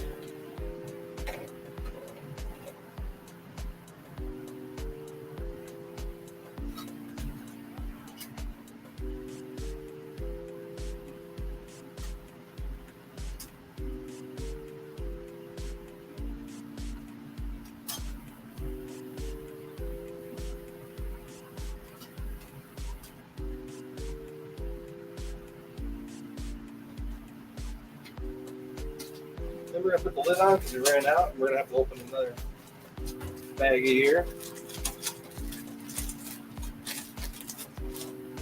And I don't think we'll need all of them, so we'll take half of them out. I really need the scissors. That'll blow this open.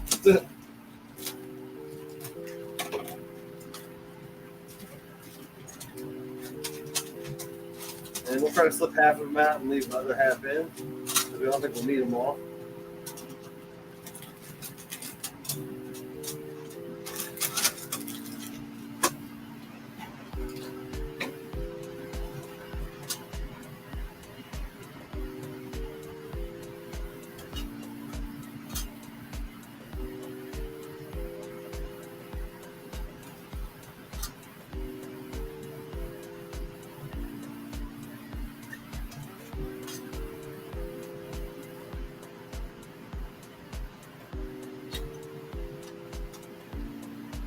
That's probably it. Put that last one back in, put it back into the sealed bag that I have. And I do want to seal this as well. So seal the remaining agar dishes, the ones that aren't used, for next time. So I'll use my little sealer here. And now it's heat sealed shut.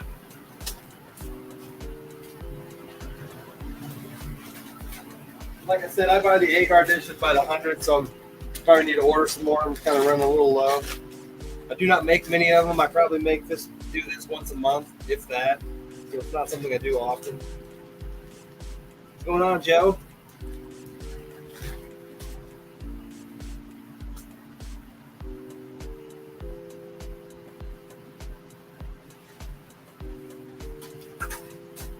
Basically, now they're going to start to harden. They're going to harden really fast. Hopefully here in a second. And then they're going to get tape. I wrap tape around them. But really, I would like to put more mycelium in them first. But I don't know if that's going to happen tonight, so I may have to set them to the side. which is usually what I do. I'll just set them here to the side of the lab here, and then I'll work on them at a later time. They'll stay clean in here until they're ready to inoculate. So basically, to do that, I'll transfer from the other stuff into here, and I guess we'll find out, because it's really different how fast it dries. It looks like it's already drying.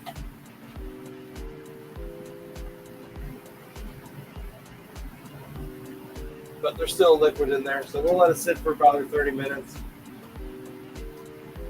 And that's not a big deal. I've actually let them sit in here for days before until I use them. And then what you're going to do is, once you inoculate them with their mycelium, this is called lab tape. This is a laboratory film. And basically, you're going to take it, and I can show you. I hang it up on here because I actually pulled 2 pieces off, and it actually has measured, parts on it. So you can just cut off usually this much, and you're actually going to take this off, and it has this stretchy film, and you actually wrap it around the outside of the petri dish. So it's like this. You can see how the tape is on here. So the tape goes around the perimeter, and it seals it from outside contaminations. And this is used in almost every lab in America. This is some of the best stuff on the market. It's made by Bemis Laboratories. So anybody that has a lab, or anybody that uses a lab, usually has this kind of tape in it.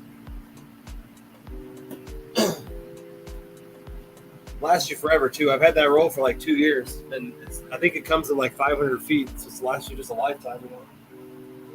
But now we actually have some bags to work on in here. I can get my chair over here.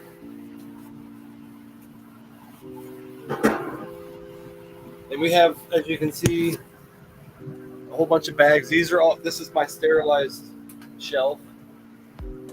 So these are all my sterilized bags that are need inoculated. These all went through the pressure cooker. They're all clean and sterilized. I got shiitake blocks, and I got regular blocks. So your shiitakes take a whole different grain. And you can see out here on my shelf here, this is my storage for the grain bags out of the shiitake.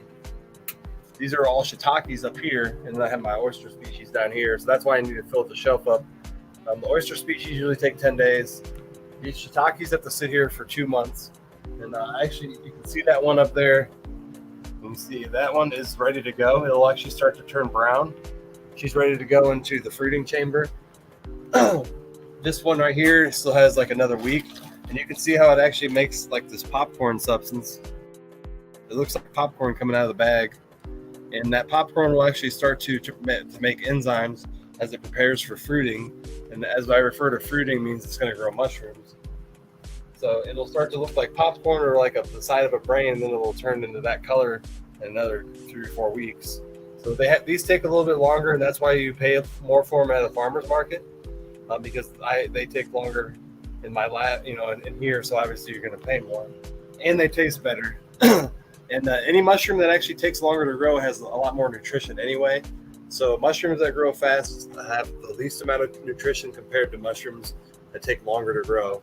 And you'll see that a lot in any kind of plant anyway. And that's the way nature is.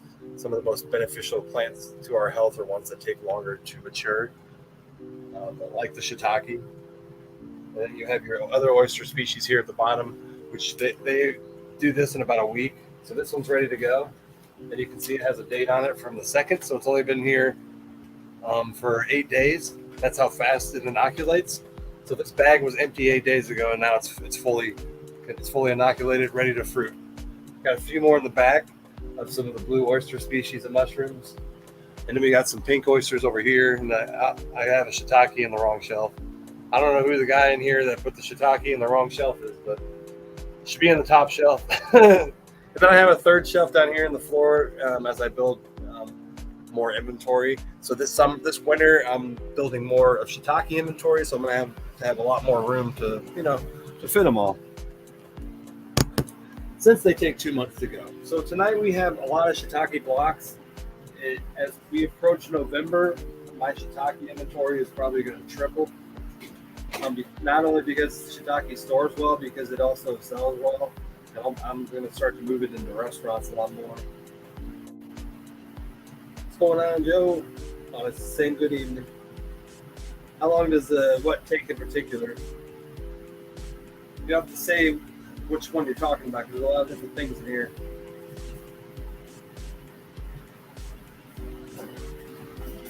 So we have these colonized bags. As I showed you, this is a grain jar. I have bags full of grain that has been inoculated. So, like this one here, I actually should colonize it because it's been sitting here for a month, and I'm afraid that if you sit in here too long, it actually starts to grow mushrooms. So this is a black pearl king. It is a mushroom that is a lot harder to grow in the summer because it likes to be cold shocked. So I really have to get like a freezer. So how you cold shock something is you actually, after the bag is inoculated with mycelium, you put it into a cold environment, about 40 degrees for 24 hours. It'll actually force it to grow mushrooms for that species a lot better than if you just put it in there otherwise. So, because sometimes the mushroom won't even grow. It needs to be cold shocked. Black Pearl King and some of the other the Pearl King species do like to be cold shocked. So I haven't really developed that part of my system yet to cold shock them. But these mushrooms are delicious. They grow a lot differently than the other ones as well because they actually top fruit and they grow like these massive mushrooms. I grew them last year and they were really good. They really were like a steak kind of. But this bag is getting really hard. So if a mushroom bag sits too long in here, it'll actually get really hard. And this is actually just it's grain. It's whole oat grain. At Farm and Home, they actually sell it in 50-pound bags. So you can't really see the grain anymore, but you can see it down there at the bottom. So this is actually what the bag looked like before I inoculated. This is an empty grain bag, no mycelium in it. I mean, you can see out the difference now, but you can see how each has individual grain. So what happened was we actually almost lost our golden oyster species of mushrooms. So if you get the bad thing about mushrooms, well, the thing that people struggle with is contaminations. You can actually lose your whole species if the whole species gets contaminated.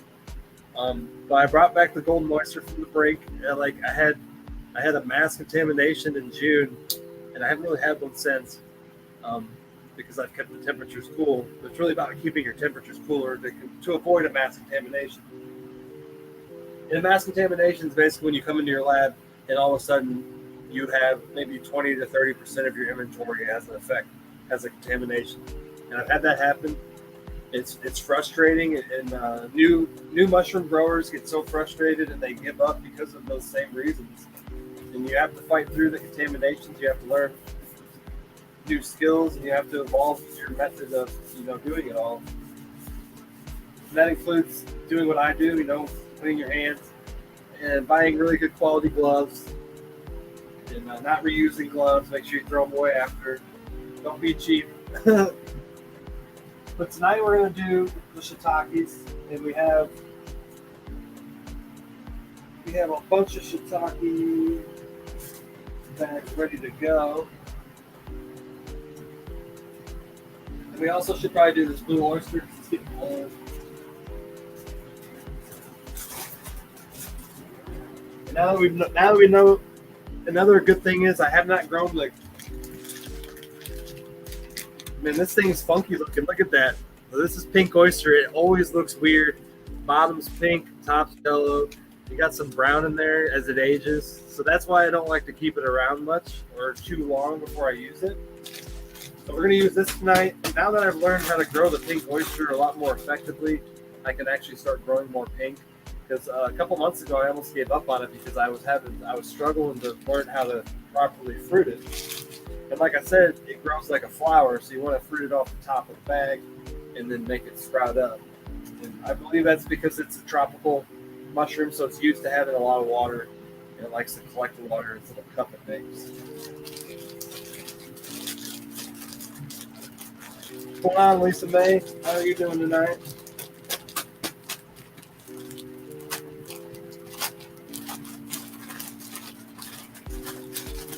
But it's pretty interesting. It's pink at the bottom, and the pink oyster especially the mycelium is even pink. There's other species that have orange mycelium. Some of the mycelium has a very different color, and it's always interesting, as well as a different smell. So we're going to break this grain up so we can transfer it in other bags. So we're going to do some regular bags, and all these are labeled. Like I said, I have shiitake bags and regular bags, and they are they use two different ingredients. So we're going to do one of my 10-pound commercial bags that I only use in my garden. We're going to inoculate one of these. And I'm going to clean it off first with a little bit of alcohol. Wipe it down, make sure it's clean. Try not to hit my agar dishes that are here.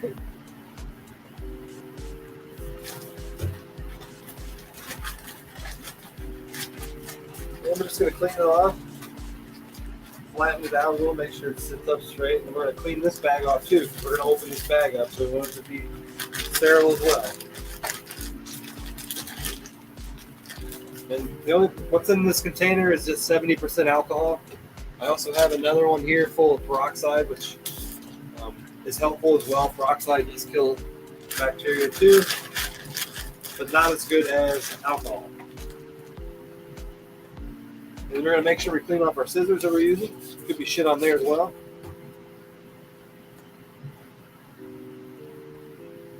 Chilling like a villain. I guess I am too, but I'm just in my lab. I guess if there's other people who have this in their house too, they'd probably be in here as well.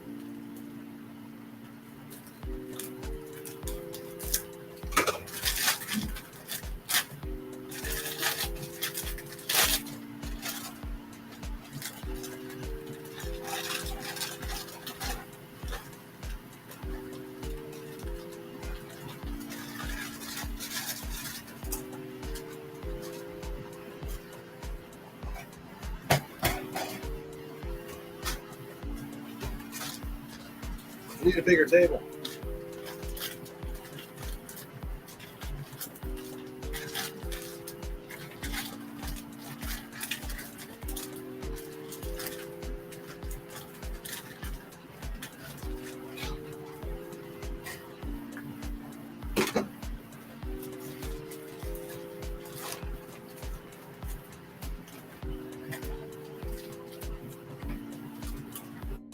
I need a bigger table. I mean, someday I will. I guess I can move this back more too. I didn't realize that. I got like 3 feet of room on the other side of it.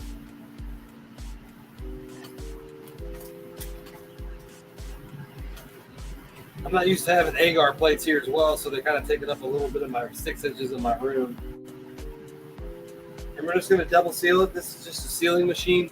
Basically, it has a temperature gauge over here, and I can seal my bags. I like to double seal, and then because this thing can be finicky sometimes. Yeah, I'm gonna triple seal it. And it probably needs to be a little warmer, so we'll turn the temperature up. I need a new sealer machine, so if anybody wants to get that for me for Christmas, but I'll have one by then anyway. This sealer machine's kind of going bad, and it has been for a while. So I'll probably buy it tomorrow after I sell a bunch of mushrooms. That's what I like to do with my money, is buy new equipment.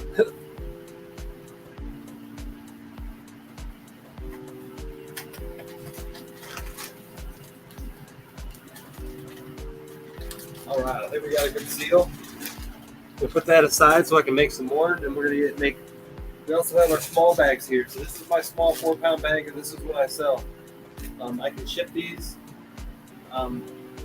It costs about $35 to ship, and you can grow 2 to 3 pounds of mushrooms in your own house.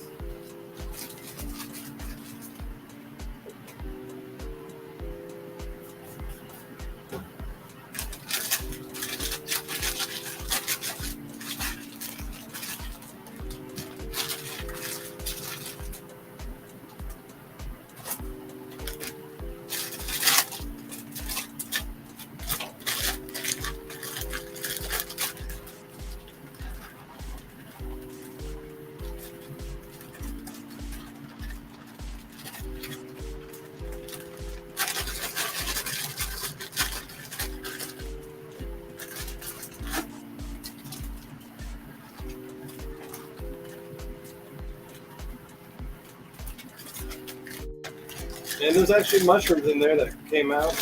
It's trying to grow mushrooms.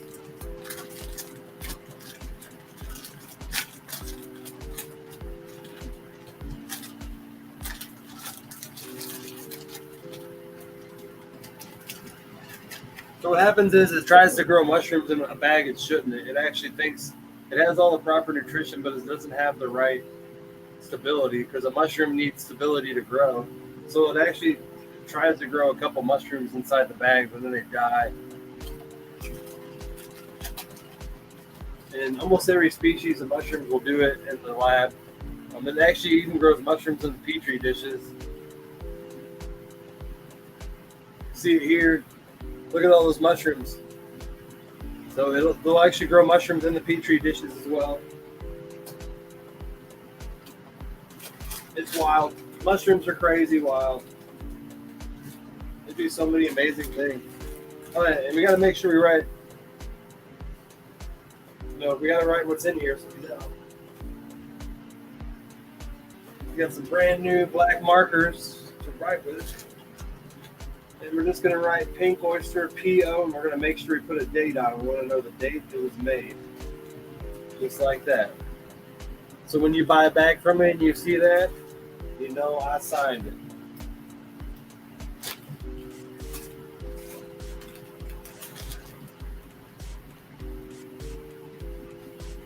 And this is just the filter patch. This is actually what helps it breathe.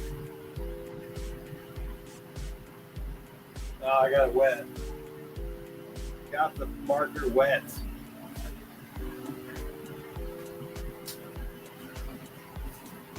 It helps the mushroom breathe. And the whole bag's wet. I don't know how it got wet.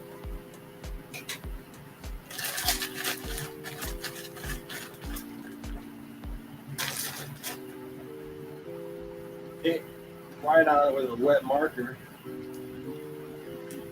There we go. Basically, this helps it breathe it because a mushroom needs, just like us, needs oxygen to breathe. So what happens is it exhales CO2 and then inhales the oxygen. So this filter patch helps it do that. So mushrooms produce a lot of CO2 just like we do. Now what I'm going to do is I'm going to shake the grain around. I really want to get the grain to the bottom of the bag, evenly distributed. So I put about 8 ounces of grain, 8 to 10 ounces, well more like 8 to 12 ounces of grain in here. And then the smaller bags get about 8 grams or 8 ounces of grain. And you'll distribute the grain through here, and then that grain will, the mycelium inside the grain will start to spread through the bag. Now this is its final home now. This is the bag it'll grow mushrooms out of. And this bag weighs 10 pounds now. By the time it actually is done growing all the mushrooms, it'll only weigh about 3 to 4 pounds. So it'll exhaust a lot of its weight into mushrooms. So we're turning basically unusable stuff into stuff that we can actually eat. So like soy hull shells are they're like the unused part of a soybean that are really useless. And then we have hardwood pellets that are basically the leftover parts of wood shavings or some wood furniture places. They sell these to places and then they make them into fuel pellets that they actually use in fuel stoves. So we're taking in stuff like that and making it into the food, with very little water.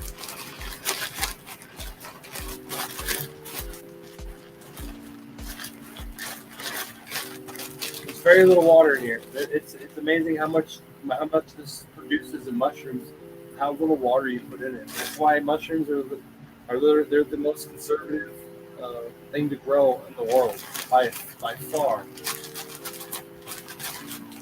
As in how much water you use to grow to what you grow in weight.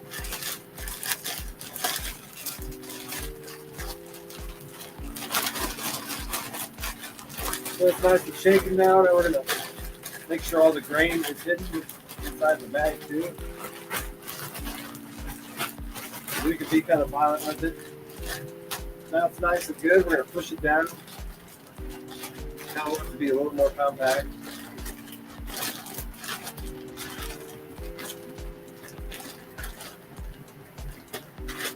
She's ready to go.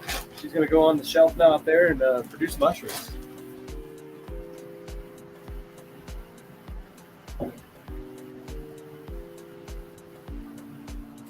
Same with the small bags. It's a little easier to shake. You get the grain to the bottom. But I appreciate y'all joining me tonight. Don't forget to hit the like and reaction buttons. Even if you're just stopping by for a second to say hi, I appreciate it very much. I will be at the Quincy Farmers Market tomorrow at 8 a.m. as well. So come see me, come say hi, come buy some mushrooms, come buy some lion's mane, some CBD, CBG, and come talk to me, you know.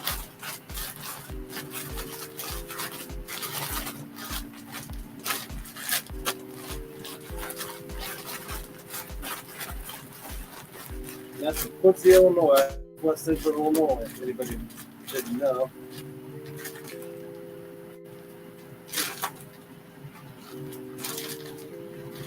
And I'm always worried about the top not being sealed, so I do want to put an extra paper clip on it. Not paper clip, clothespin. Until I get a new sealer, because I don't know if it's sealed just right.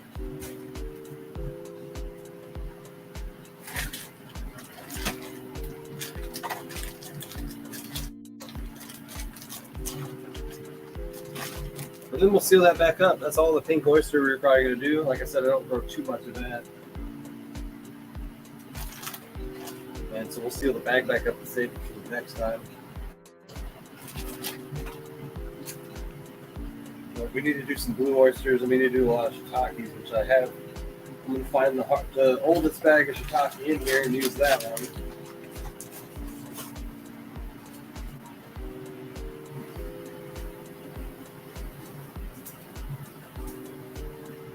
We got elm oyster, we got lion's mane. Oh, yeah. That's thick. So this is my new bag, and this is really good. So what I did was I actually have changed the way I did it. Look at that growth. That is what you like to see. That mycelium is ripping through it. And what I did was I sterilized this grain. I actually soak it for 24 hours. And I added lime. So I added lime and I added half a cup of gypsum. So I basically soak it in a bubble bag, and then the gypsum and the lime are separate and inside the bottom, but it's in the water. And I think this is why this is doing it. So I have actually, I really think that the mycelium is liking it now a lot. So what was happening was there's inside of a grain, inside of almost every grain, there's a black mold. And it's called black grain mold, something similar to that, but it actually comes out of the grain. Even after you sterilize it, it can still come out of the grain. And normally it stays stagnant. When it gets the right environment, it'll actually start to grow black mold. So I've been dealing with that, and I really think that lime finally kicked the black mold's ass, and now I'm only getting strictly mycelium. This is healthy. This is very healthy mycelium. And that's very good, that the fact that this is in my new bag and it's reacting to, you know, my new method very well.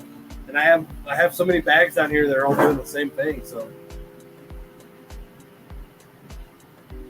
the beginner should always probably grow the blue oyster, and that's the easiest one to grow. All these bags are ripping through. So we have a whole bag of shiitake here. Still trying to find the oldest bag of shiitake.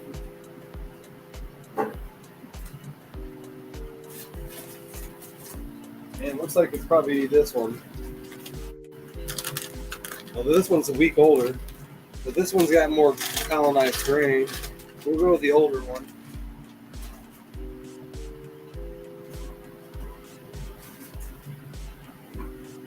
And I think we got 4 bags of shiitake. So these individual bags, like this can grow 30 to 40 pounds of mushrooms in one bag, and I got 4 of them. So that means I can grow about 100, 120 pounds of shiitakes with those 4 bags. Now, I don't know how many the conversion to shiitakes yet, but I know the oyster species grows.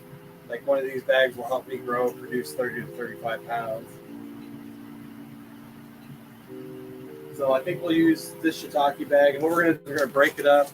So we're gonna break all the grain up, mix it really well, prepare it to dump it into a bag. So we got a lot of shiitake blocks to do. Since it is something that we grow a lot of.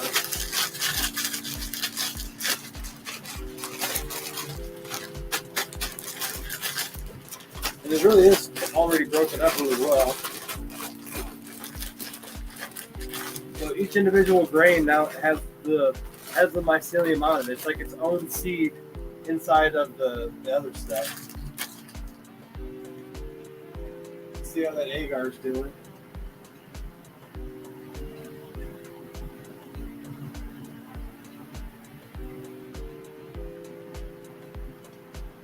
It's pretty close. It's cooling down a lot. The agar is.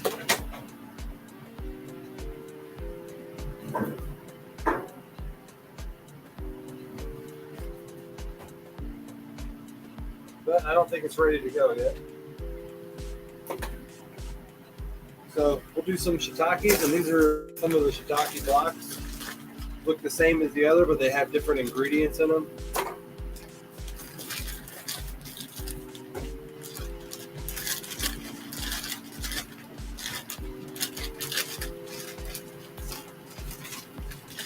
So as always, spray everything down, clean it.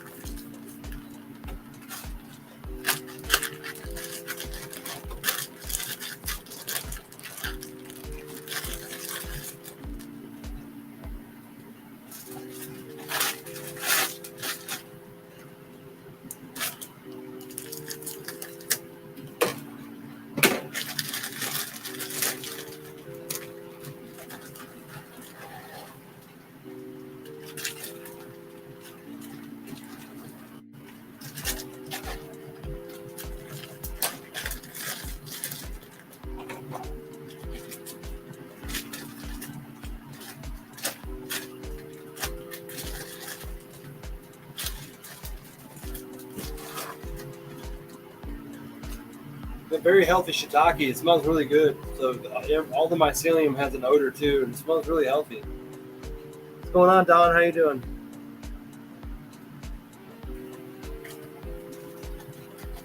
We're just working here in our mushroom lab tonight. I usually do a mushroom live in the lab before I go to a farmer's market, and shall be one tomorrow. And then it's rest time. I usually don't do anything the rest of the day tomorrow. I've been going nonstop for 5 days.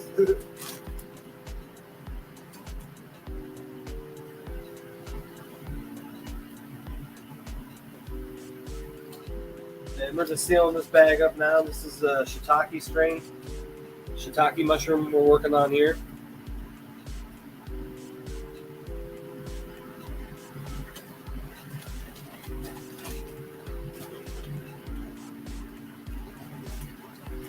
And I'm melting the bag. Of course I am. So it's hard to get them to seal it when they're wet, and that's the issue I'm having. They're still a little wet from sterilizing. So the bag has a little trouble sealing it. Or this device does. So that's why I'm using clothespins too, to make sure it's sealed. We'll just grab another one and keep doing it.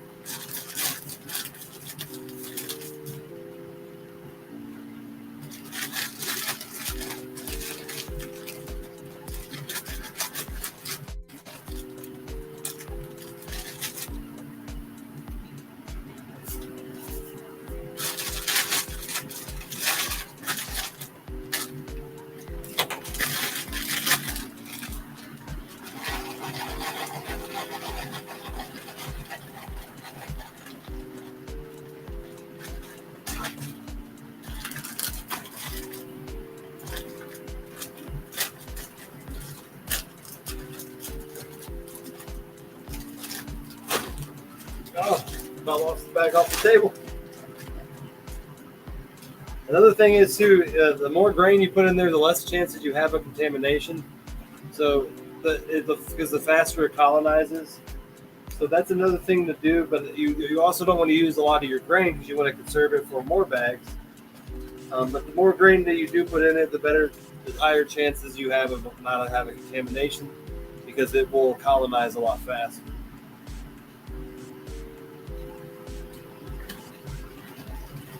But again, folks, thank you for joining me again tonight. Don't forget to hit those reaction buttons, hit those love buttons, and get me up on that algorithm. I really appreciate spending the time with me tonight. Making sure it was sealed.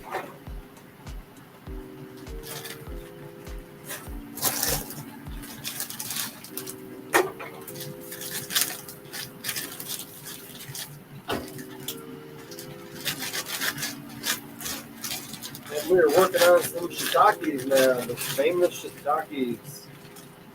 And the only difference between this bag and your regular oyster species is they grow in something called a master's mix, and this is a different mix. The master's mix is a 50-50% soy hull and hardwood, and this is 80% soy. I'm sorry, 80% hardwood and 20% soil. So the ratio is much differently. The shiitakes do not require as much nutrition. They like a lot more stability. So that's something to note. And that's why the shiitakes are grown so differently.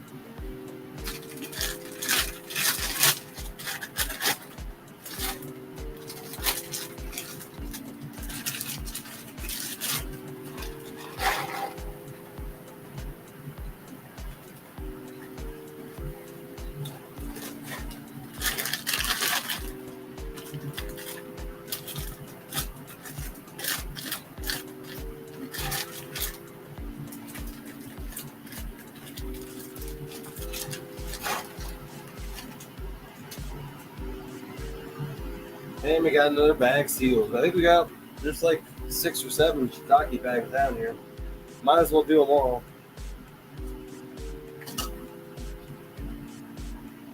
About knock the agar dishes over. I could probably move this back a little bit, and I probably will here.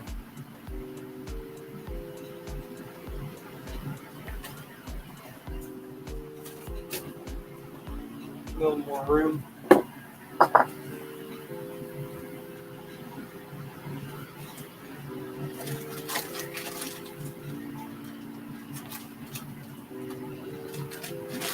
Another shiitake down. Grab another one. So these bags are basically, they won't be ready to grow mushrooms until October. So you know that's how long they take. So you have to prepare now.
Sealed.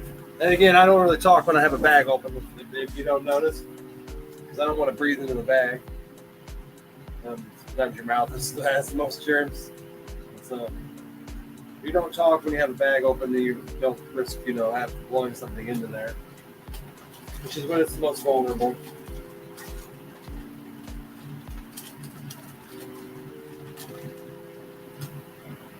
We are double sealing all these bags and paper clipping them because I don't want anything to get in there.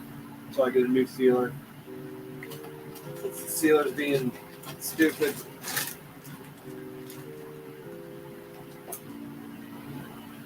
But usually the only way contamination gets in here is if there's a slight slip in the seal and something falls into it. So that's the way to avoid it is paper clip it if you don't know if it's totally sealed.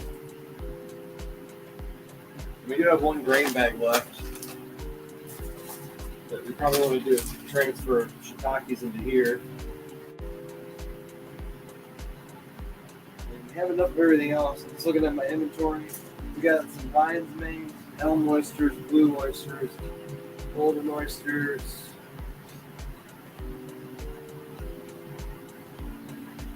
We'll probably make this a shiitake bag. So this is my grain bag. It's empty. I'm going to transfer shiitakes into it to keep the colony going.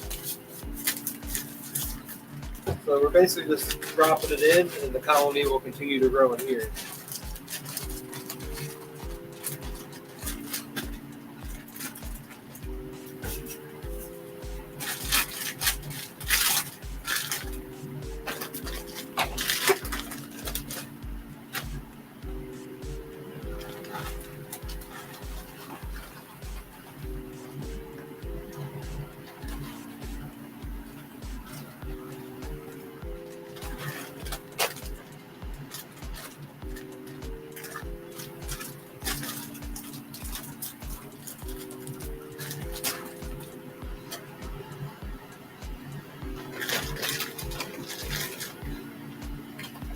That bag smells really funky.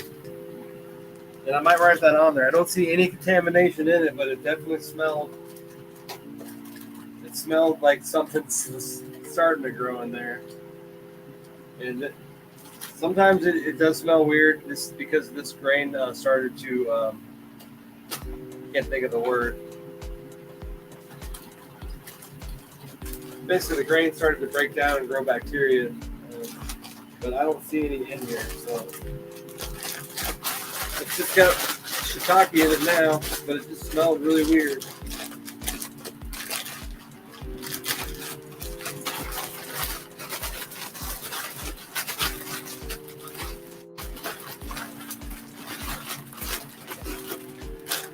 All I do is shake it up. We're going to mix the grain around, and she's good to go. Make sure you write what's on it and the date.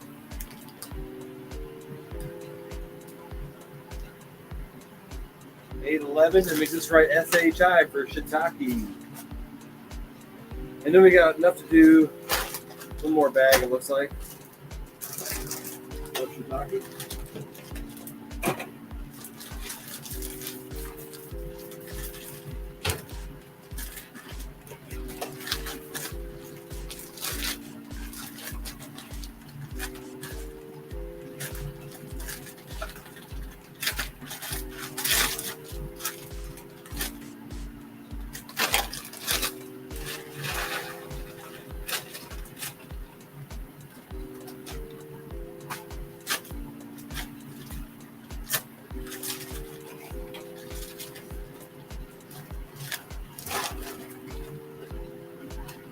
Just enough.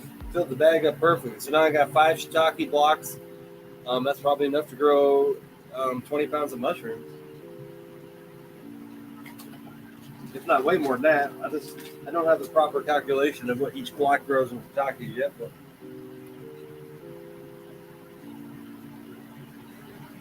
we will figure that out.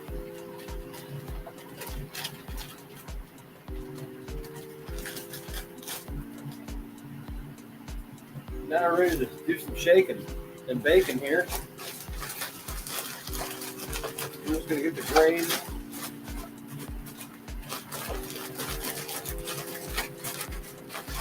The grain drops to the bottom, especially because that's the hardest part for it to colonize, is the bottom. With the grain getting down there. So we'll make sure it's mixed up really well. Make sure you write the date on it. I don't have a date. There we go. So this says 8/11. So basically by 10, probably 10/2, beginning of October, this will be ready to grow mushrooms. And then mid-October, I'll have mushrooms to sell.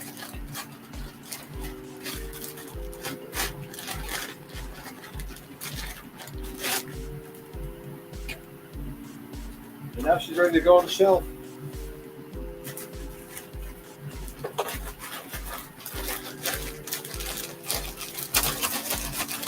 But I used to make 12-pound bags, and I just actually started making 10 a couple weeks ago. So these are a lot easier to shake. Like, I'm so glad they're so much lighter.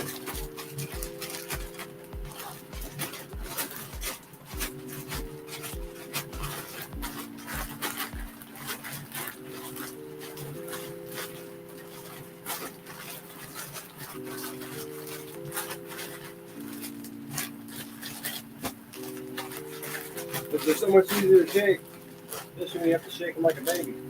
No, don't really shake them like a baby. Nobody shakes a baby. But they're so much easier to shake because two less pounds is a lot less work, especially when if you're doing 10 to 15 bags.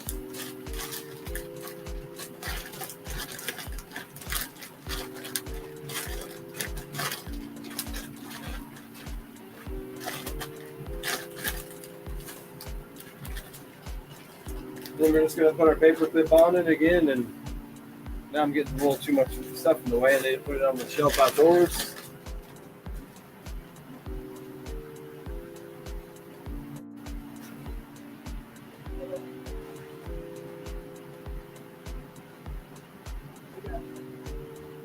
Move some stuff around here.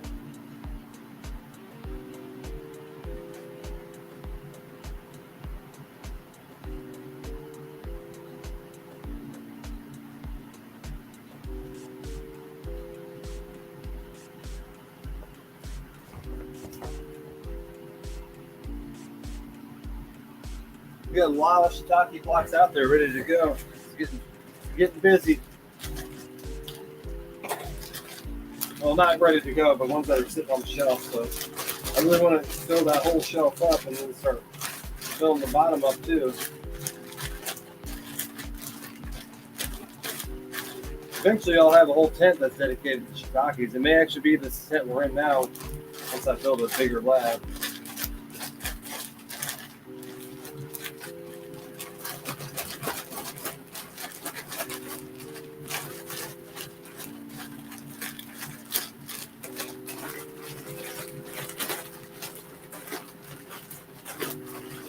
It's kind of a lot of work, but really I haven't really spent much time. It's really the most time was 2 hours in the pressure cooker, and I can do other things when that happens. So that's really the most time-consuming part is the pressure cooker.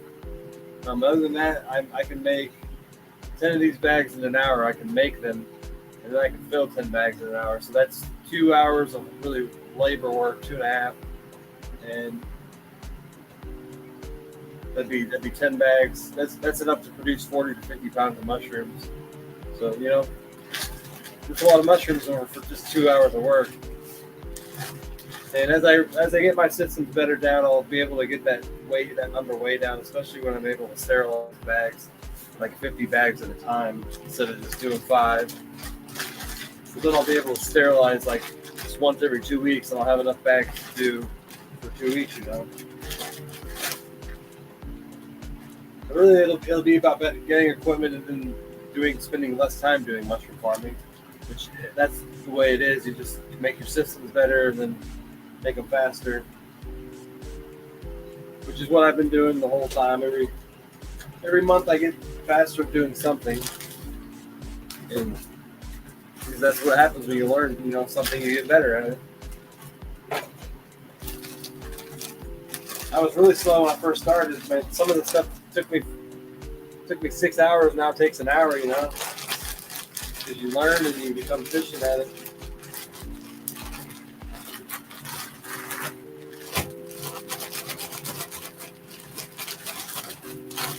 Especially the shaking part. Like, this took a while to learn.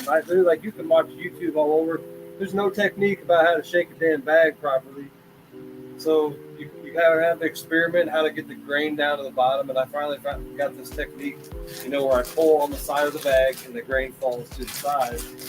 It took a lot of trial and error and fucking up and throwing shitty mushrooms until I found it. And then once I work it to the bottom, this technique is shaking it down even more.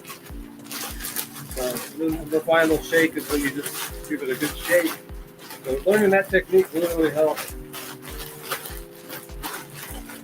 And it's not like there's an informational video about how to learn it. You have to learn it yourself.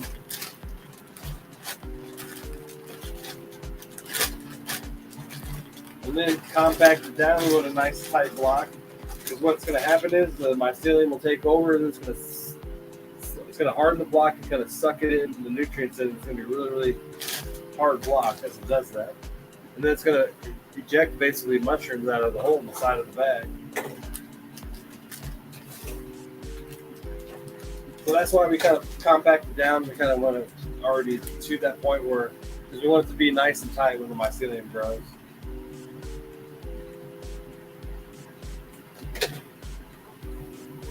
One more bag to shake here.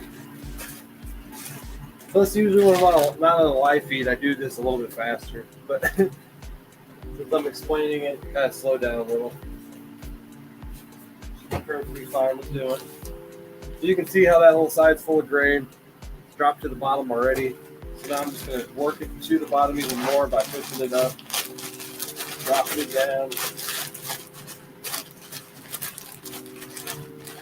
Like I said, the bottom of the bag is the slowest it grows because it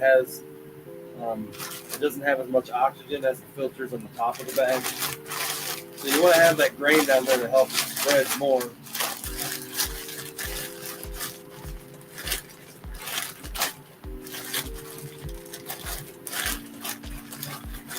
We've been live for 2 hours and 15 minutes. But it's not too hard when you're doing work. Still got 13 people watching here. I appreciate it.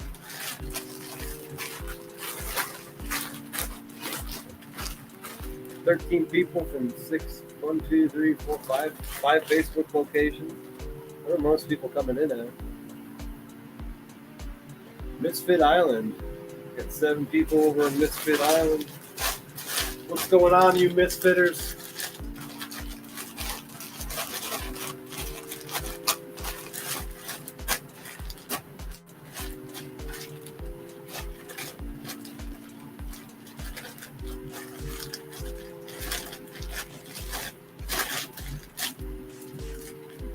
Misfitters over there. It's a fun group. Definitely a growing group.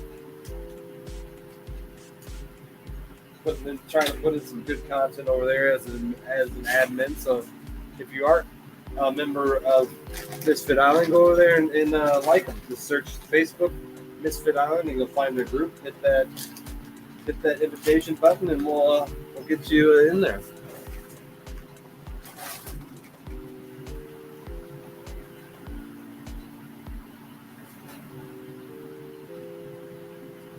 Shiitakes getting full.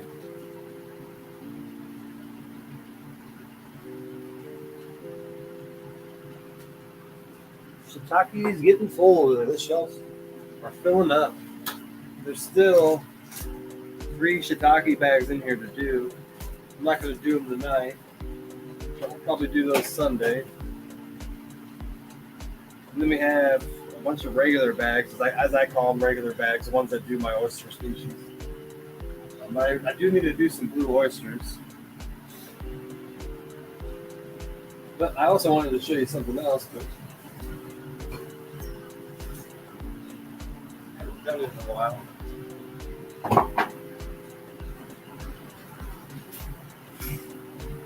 We gotta make sure this room's clean first.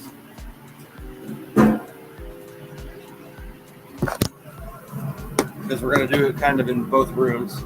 So I'm gonna clean this table. I don't know if you can see.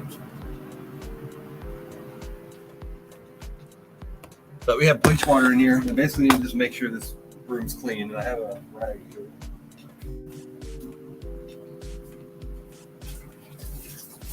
Mostly just this table, because I'm actually gonna put a container up here, and we're gonna inoculate a container of some silly boy mushrooms.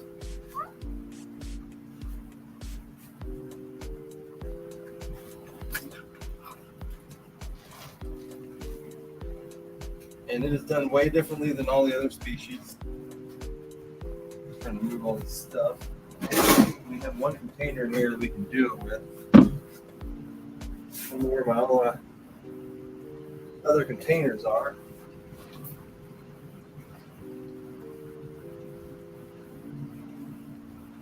But I thought I had another container, so maybe I can do it tonight. But I have these containers, as you see. There's one behind me, behind the camera, and these are what I grow my sunny board in. But all my other containers are outside, and they're not clean yet.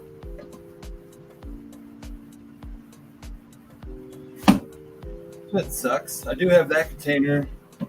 Yeah, I'm probably gonna be doing that tonight.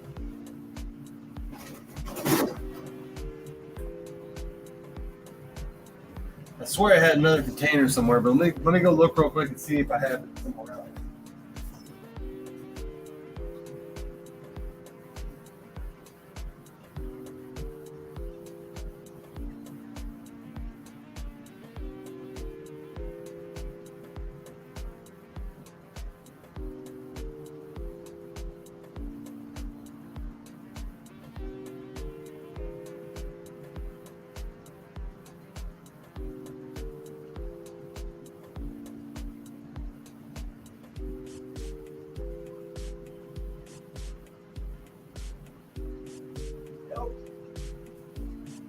We got no tub, so we'll do that tomorrow. But you can actually see in here, this is one tub I got going. It's just kind of an experiment, but there are mushrooms growing off this block in here, and they're just growing all over the tops and everywhere else. But the container I was actually going to do a full substrate. So what you do is actually, I make the substrate for it, and you can actually see it here. You can see it. It's 12. This is 12 quarts of sterilized cocoa, vermiculite, and gypsum, and it's a product that I make myself. And this is actually the substrate you use to grow magic mushrooms. And what you actually do is, here's the smaller bag, and I sell the big bags for $35, which may seem like a lot of money, but you can go online and look at the prices, and you'll soon figure out that I have the cheapest prices. And you put this substrate into a container, and you're gonna put a bottom container on it. Then you're gonna take the actual mycelium. So this is actually magic mushroom mycelium. This is B+ strain. And then you're actually gonna put a layer on top of this substrate, and then you're gonna put another layer of substrate on top of that.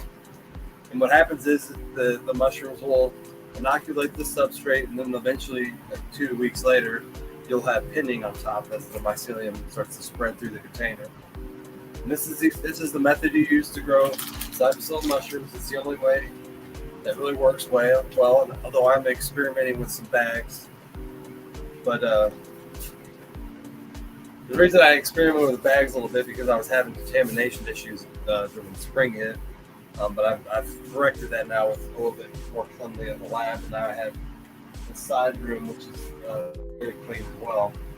And so now I'm going to use this room to kind of use as a sterilized room to grow other species of mushrooms that don't require humidity like the other species do in my fruiting tent. So the humidity is just kept inside the containers, and that kind of holds its own environment. And then they eventually will grow out of the bottom. But all I can say is trichodermy is a bitch, and that's what I've been dealing with. Spring hit, I had a huge trike breakout. Kind of taking care of it. I do still have areas of trichodermy in my fruiting tent that I'm dealing with, but I have not had trichodermy in here for months. So knock on wood that I don't get any more. But I have not seen trike in here for a while. So keep it out of this room. This is the room you really want to keep it out of. It's harder to keep contaminations out of that fruiting tent. Like I said, 80% humidity all the time, and you constantly have mushrooms falling off onto the floor, and it gets nasty really fast. So I try to keep it clean once a week, but even that is hard. So in a few days it gets mushrooms again on it, because when you pick them, debris falls on the floor. But we don't do that in here. We're not picking mushrooms. But since I can't do that, well, let me see if I can do these dishes. I need to get rid of them. See if they're cool enough yet. I got bags falling off the shelf.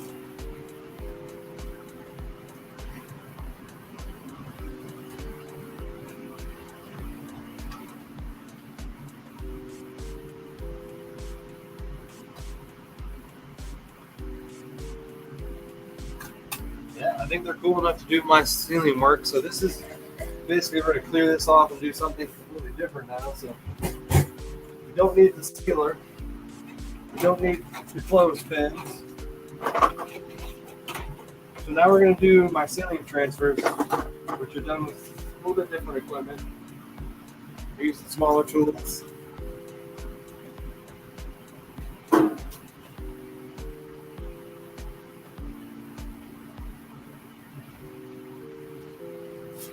And these are the two tools I'm going to use. These are my knives that I cut. I'm going to cut agar dish, and I'm going to transfer them into new agar dishes from old plates.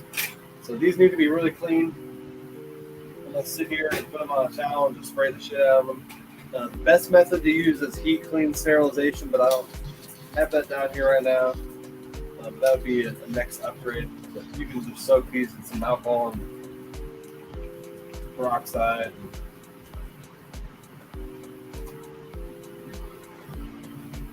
That'll get them clean. So we need those to be clean. And then we're going to decide what kind of transfers we're going to do here. What species. I have blue oysters. I don't need any of those. I got no. We want to make sure that we have these for backup in case we lose a species. Like if we get a major contamination, we want to have these for backup. So it's nice to have these plates for backup. We want to make sure they're fresh and new. This one was made a month, 2 months ago, so they'll still be good for 3 to 4 months.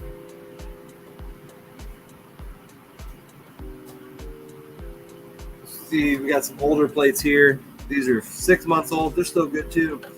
So these are all blue oyster species.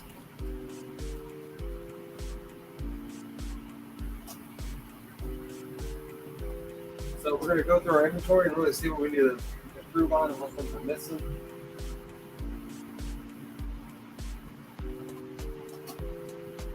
Got some of that. You can read that pretty easily. Got species. So it actually grew a mushroom and left me a perfect spore print. It's pretty awesome.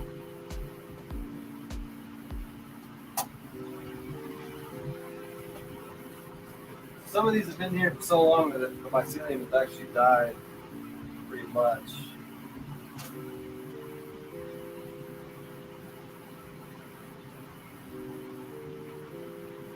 Some of them might not even be mycelium. It's hard to tell. Sometimes you just struggle to grow a species back after it kind of goes dormant.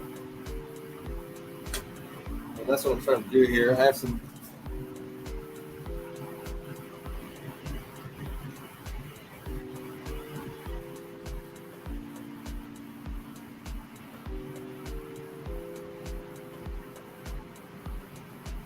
I'm not even sure that's mycelium.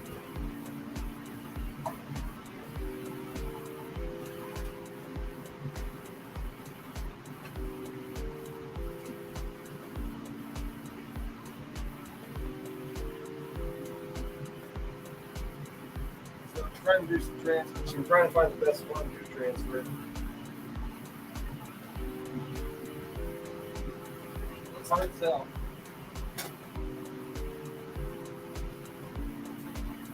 It says this one's in here, but that does not look like the mycelium I'm used to because I know what it looks like.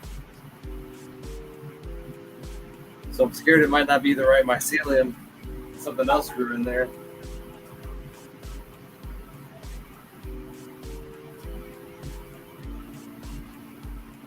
Too white. That's the issue. Like it shouldn't be that white for how old it is. So I'm thinking something else grew in. So we're probably going to use one of these plates. We're going to do a couple mushroom transfers. It's actually grew mushrooms in it, so we're going to transfer some of those in the hopes that we can rejuvenate the species that has kind of died in my lab. But the mushrooms hold the spores as well to transfer and grow. That's what we're going to do. When you do that, we're just going to take wrapping off. And we're going to just cut an agar and put it in there.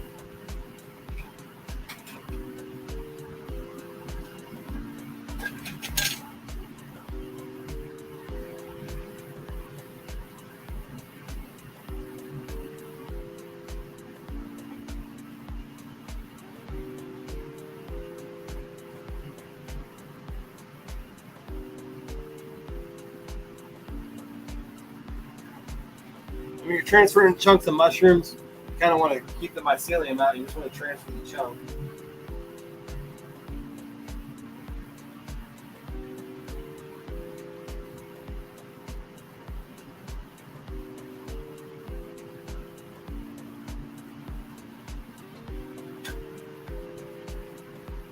Now we're going to seal it up. Like I said, we're going to get this tape out now. We have some parafilm tape. We make 2 squares, and then we're going to take the paper off of it, which is never easy to do.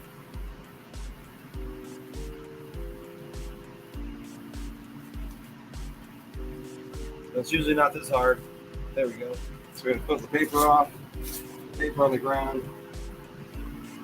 You're going to do a nice round about it like this.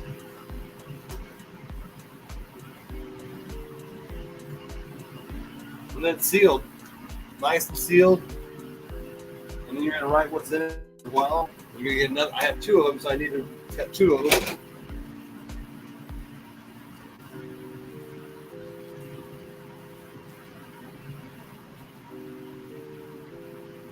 It's hard to get the paper off. There we go.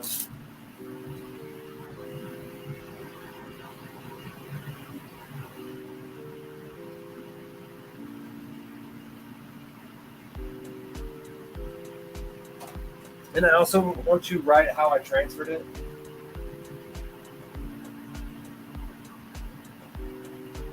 Just so I know it came from another dish. I'm going to label this dish number 1. And say Burma transfer from number 1.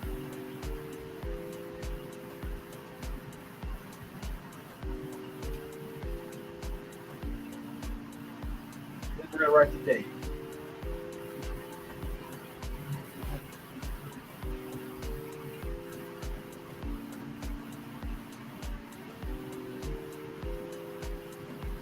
Back, we'll just write transfer number 1, and I'll know what that means. Transfer from number 1. Then we're going to put these on our shelf and hopefully get some growth.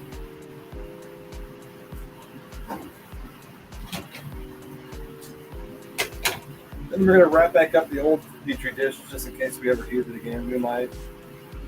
Eventually I want to replace it, and then I'll toss it.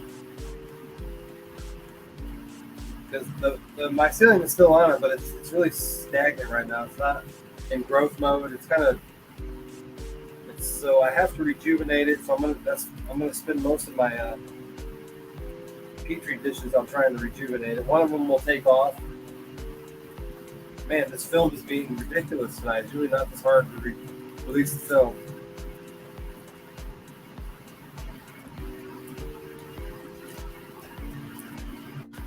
Seriously. I don't know what that's about, but usually not that hard. You can see it's like some kind of stretchy film. And we're going to seal this one up as well. Just go right. Yeah, I knew that one was bad. It was just... Sometimes it tears on you. I don't know why it usually releases the film much easier than this. It's not working very well tonight. So this has a film, and then it has a paper side on it. You have to separate it.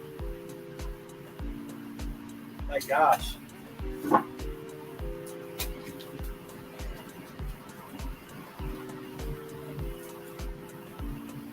I've definitely done this a lot, and I've never had it be that hard.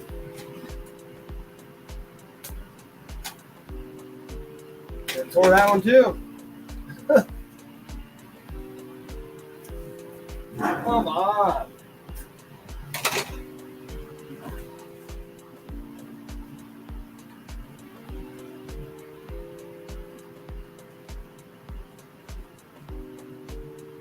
Spending more time trying to get the film off the paper. And you know, if you do this 100 times a day, how much time are you going to waste? That's ridiculous. I don't know if it got too hot or what, but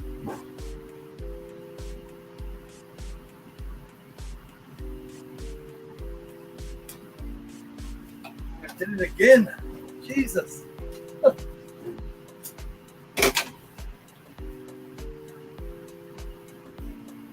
This is why mushroom farming can get frustrating when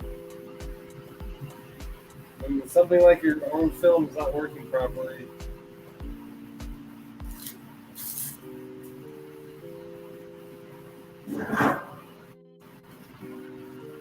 I don't know. Sometimes it's just not very stretchy, and it's like a bad section in the tape. I don't know, but it's very frustrating. Also, it's hard to tell if this is Burma, but I assume it is. It's from 2 months ago, and it has a little bit in it, but like I said, it came from an old contaminated one, so you just keep transferring until you get a clean one. But there's a little bit of mycelium on top here. I do not know what else it would be, so we're going to do a transfer from that because we have new growth.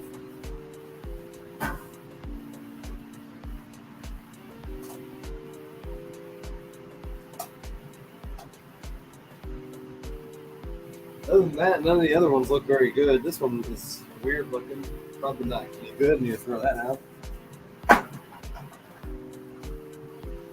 So we're going to get that part in there, and we're going to get a clean transfer here. We're going to make sure it's really clean. You only get one shot at it, really.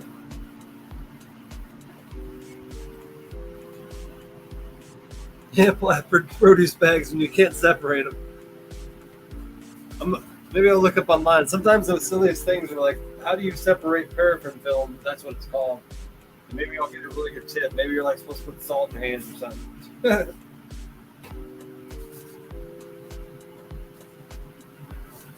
So now we're going to do this transfer here.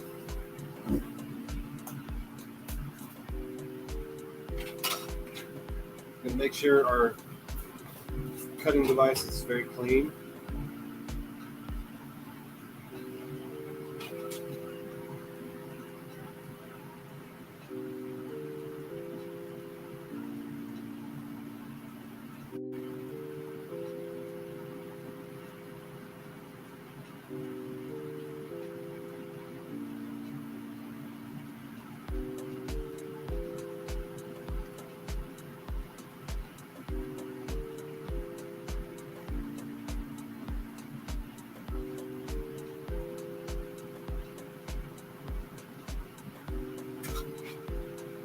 It doesn't take much. Very little mycelium to spread in a petri dish.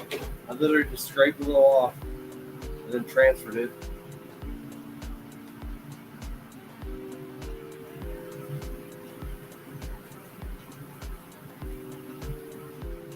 I need to hire somebody just to open the paraffin film.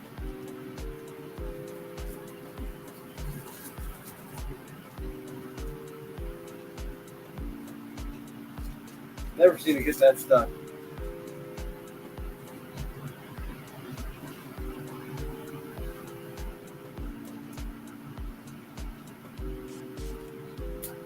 It's also just not being very stretchy.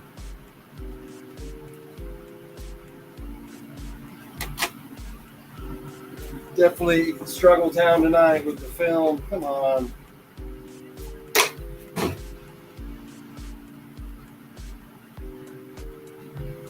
I may just have to take the glove off. Really hate to do that. Sometimes you have no choice. Jeez, even coming off without a glove. It is really stuck. There we go. Man, I just don't like not having a glove. I could have touched that stuff without a glove.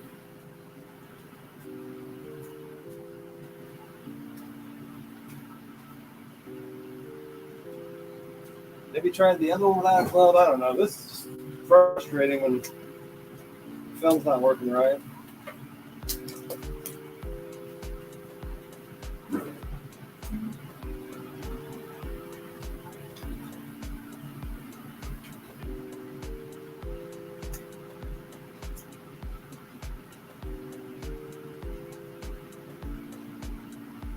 That one worked.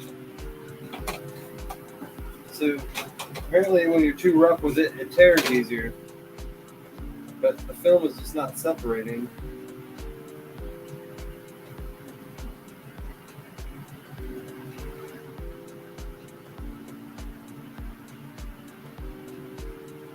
There's got to be a technique. I see it folding, but I can't grab it.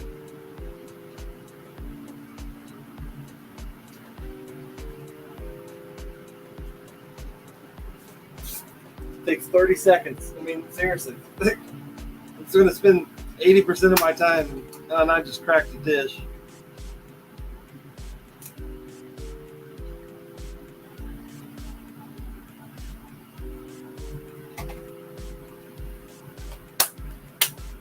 Plug in here. Yeah, the cracking the dish happens too. I literally did not put any pressure on that and the dish cracked. I literally just picked it up and the dish cracked. But it happens. I'm going to wrap some extra film around it and it's usually okay.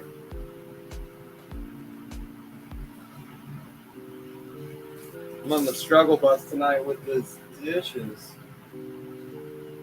Man. So crack the lid, straighten the top, but it's okay.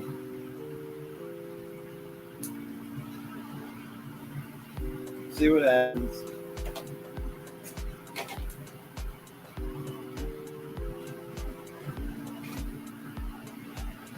We'll do Karma transfer number 2. So we know where it came from.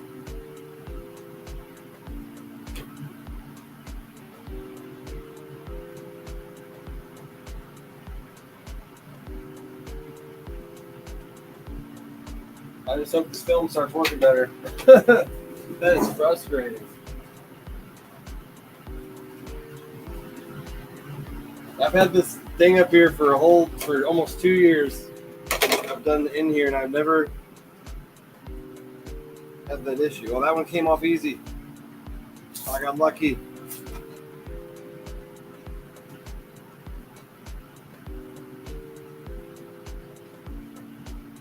Sometimes you just got to be a little more patient, I guess. Let's see if I have any more plates I could use. But I'm probably going to use this one. Jedi Mind Fuck. Let's do a transfer of that. We got some spores in here, so we can just transfer the spore print. Great spore print.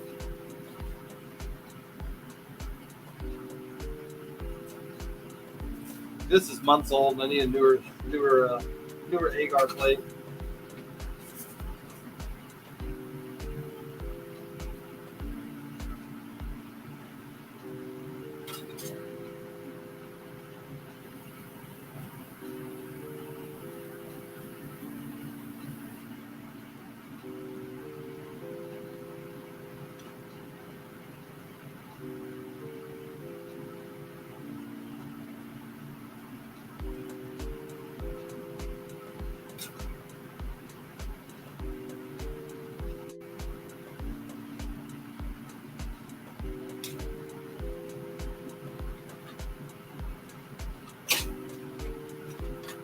And just like that, we got another transfer. So we got to wrap 3 things now.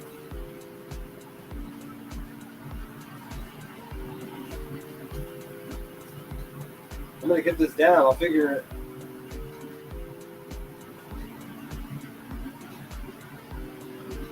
Just got to get the corner folded back, apparently.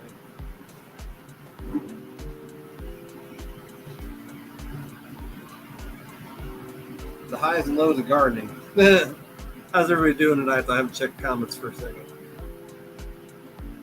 Could use a small piece of tape to open the other film, maybe.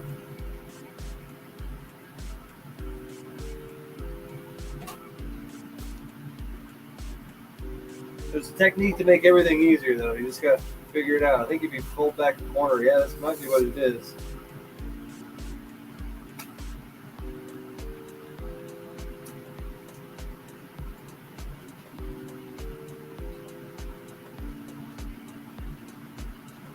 I definitely use the minimum amount. I'm usually 2 squares to go around the whole thing, and it works great using the minimal amount. So.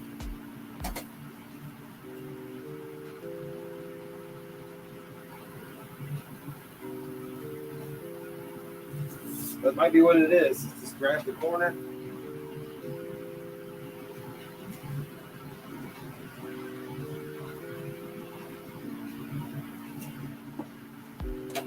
That's why some bad things aren't bad things. Sometimes you just gotta change the way you do something.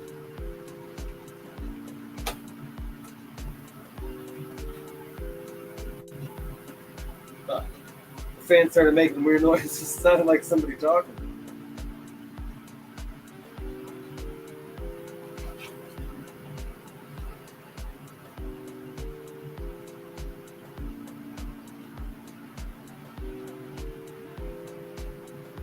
And then I'll write, yeah, I'll just write the number on it now. Number 1, that means it came from the number 1 transfer to bet dish.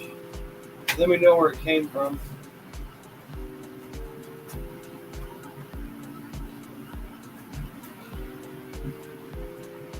So we also need some golden oyster, because I don't have any golden oyster petri dish.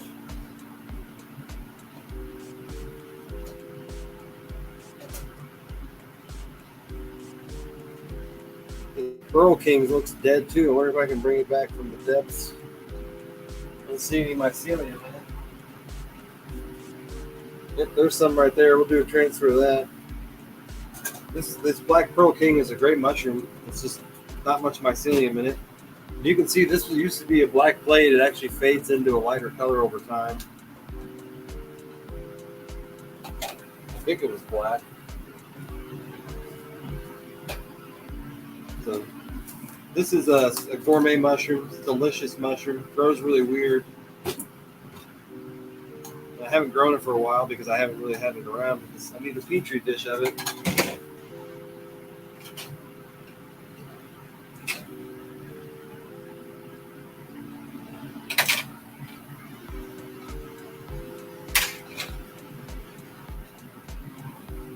Okay, we're going to clean our tool off, make sure it's really clean before we do this. Open her up and transfer it.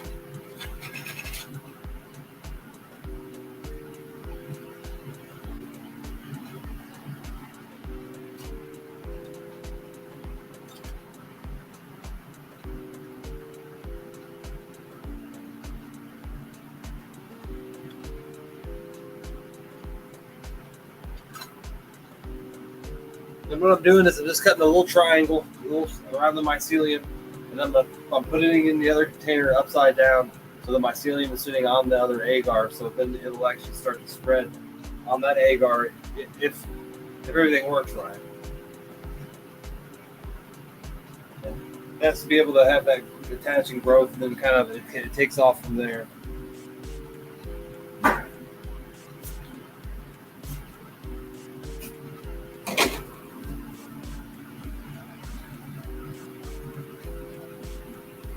So thank you guys for joining me again. Don't forget to hit them reaction buttons.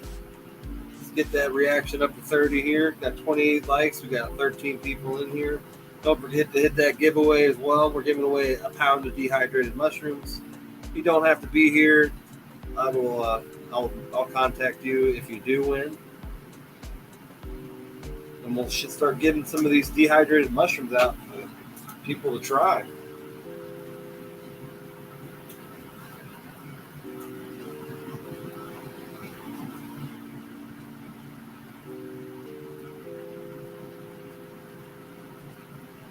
Struggling again. There it is.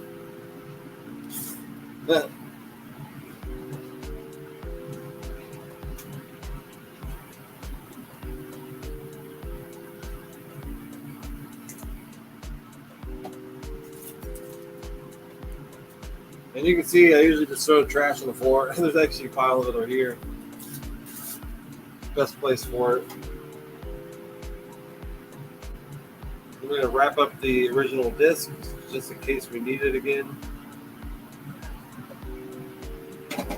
Make sure we write what it is. And again, this is the Pearl King oyster mushroom.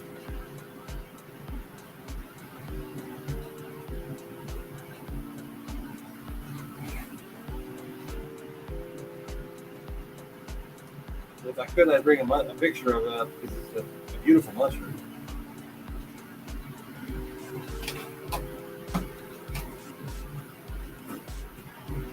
Our shelf is getting full again.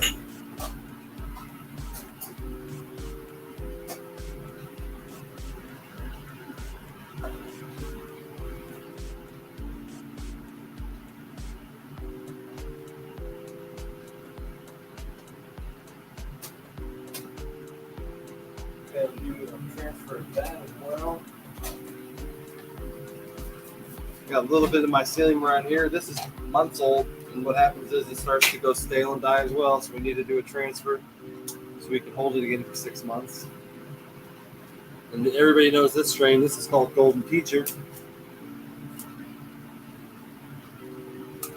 It's got some mycelium around the original agar dish, so we'll do a transfer of that.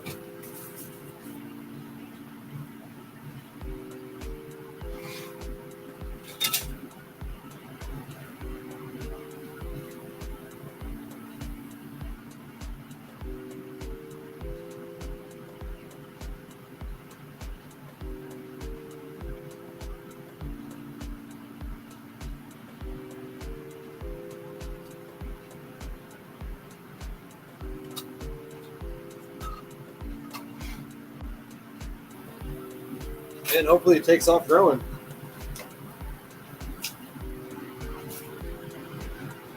We'll find out. We got a whole bunch of dishes going. I think we did 25 of them tonight.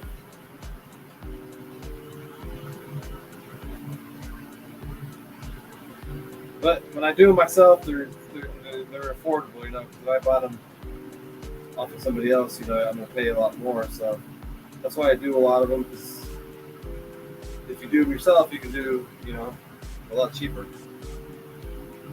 This one's struggling to get open. Come on, corner.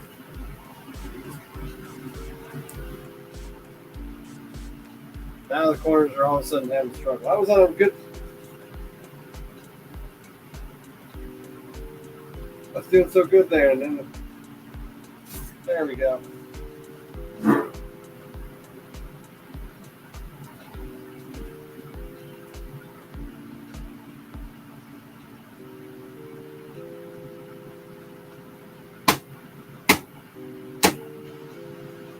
Sometimes the piece of the agar gets stuck on the roof of it again, and I have to slam it down.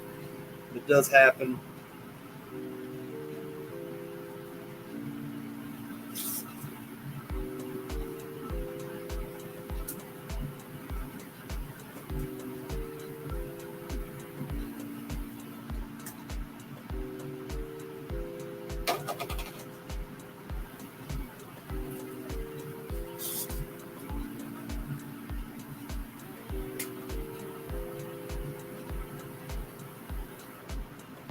We're nice and sealed now.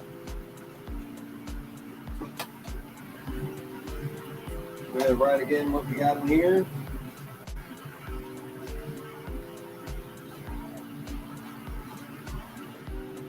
Eight.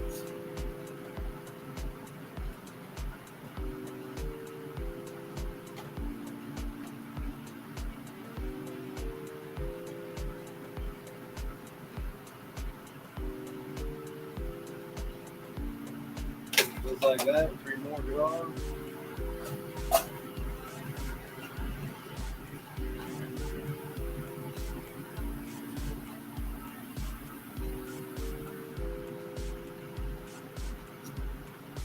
We'll try this one. I don't know if it is sperma, but we'll find out once it starts growing. It's definitely some type of mycelium that got in there. So this doesn't look like the normal stuff I grow.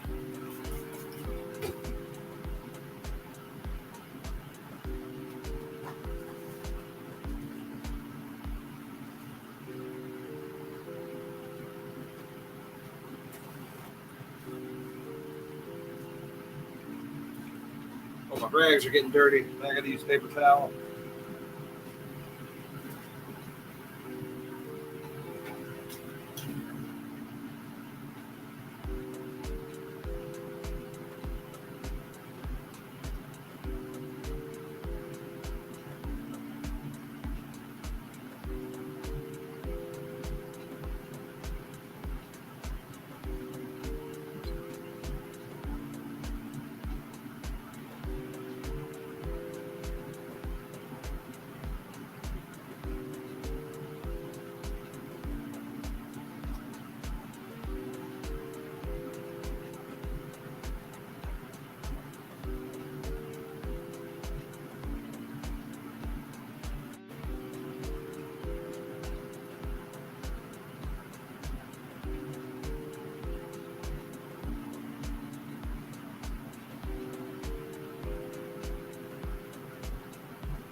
And this is such an important species to me that looks actually like it is. Once I opened it up, I actually noticed it was a lot older than I thought it was because it actually was dry. So I believe that it is actually the strain that I'm looking for and trying to bring back. That was really good mycelium, so I did 4 transfers because I think this may be the one that will help me bring the species back. I got another one in here that doesn't look quite like it, but now I've noticed that it is caked. So the mycelium will grow and then it will dry up and it'll have this cake like icing, like how icing kind of hardens. So it's really hard to tell until you actually open up and then you actually touch it with something. So we got 4 transfers. And if you didn't notice, this was actually something I use once in a while. These are Jello shots. They work phenomenal. They sell these at Walmart. If you just want to use a cheap version of a Petri dish, these are the way to go. But if you notice, they're about 4 times the small surface area. So the Petri dish is going to be about 4 of these into one. But these are really great, affordable options to make to make your own agar at the beginning and not have to buy the expensive dishes like I have and have to do the whole tape thing. The only reason I went to these is because I sell these and I like to be a little more professional with what I do. I don't want to be selling Jello shots with mycelium. I want to actually be selling agar dishes. What's going on, Grassroots? How you doing? Yeah, I probably work in the lab once a week. That's probably a good average. I'm only in this room once a week, probably. Yeah, twice at the most. Most of my time is spent in the fruiting tent and in the upstairs. I'm sterilizing different substrates. So during the week, I kind of prep this room. I get my bags all ready to come in here. I didn't get everything done I wanted to tonight, so I'm probably gonna have to come in here Sunday and finish what I didn't do, and which I really needed some of those containers, which I'll have some of those. But I need to seal these all up.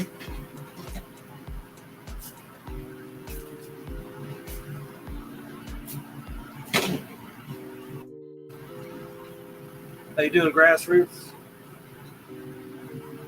I just noticed it's getting to 9:30. I still got to get up at 6 in the morning, get ready for the farmer's market. So I'm probably just gonna use the rest of these Petri dishes and then go make myself a hamburger because I'm really hungry. What's everybody else eating tonight? Oh, and I'm gonna make some shiitake mushrooms. I need some shiitakes tonight, so I feel really good tomorrow. They really give me energy. They really if you want to feel good the next day, eat mushrooms. And I need to have the energy to talk to everybody tomorrow at the farmer's market for 5 hours. Because it does take a lot of my energy. I am bipolar, so socializing like that is kind of exhausting to me, but I love doing it. But usually when the events, farmer's market's over, I am really tired. I probably talk to 50, 60 people that come by my mushroom stand during the whole event, so it could be a lot of socializing.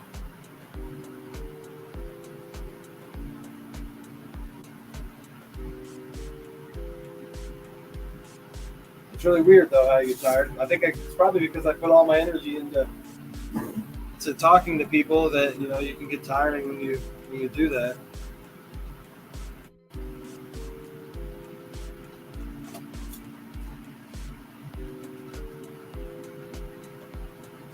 Rubber buns? What's a rubber bun?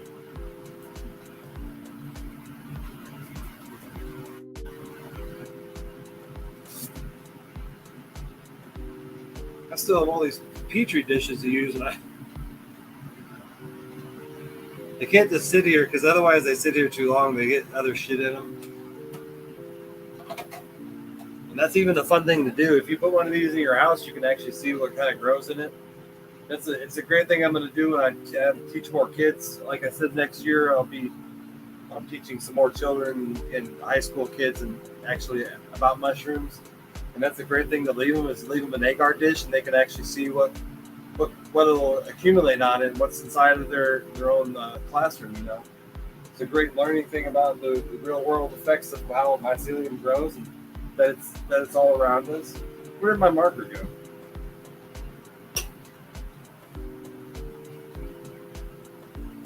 I just had a marker. I have it in my pocket, but I don't know where the one I had was.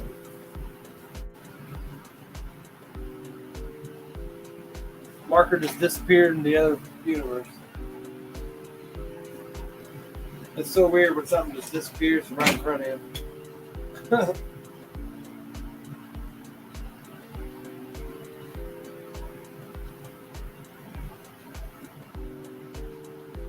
Where did it seriously go? That's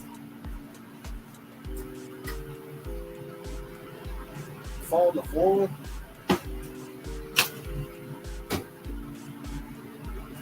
It sure did. It's right underneath my seat.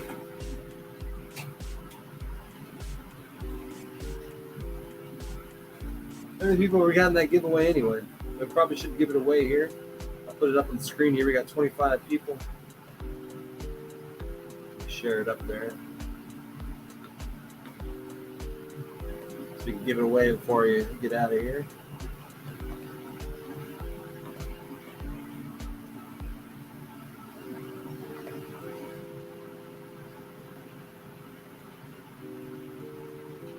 Again, this is for it's equivalent to a pound of dehydrated mushrooms. It's actually 1.6 ounces. I have them upstairs, and I'll ship you one. And all you got to do is add some water to it, and you can cook with them again. And I kind of want to get them out there to experiment a little bit more and see how people like them before I really start selling more of them.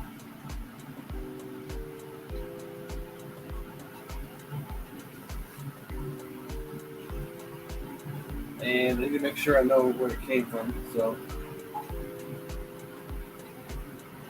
we got a container here. We're going to write number 2. So we know where the transfer came from. So we want to know what container.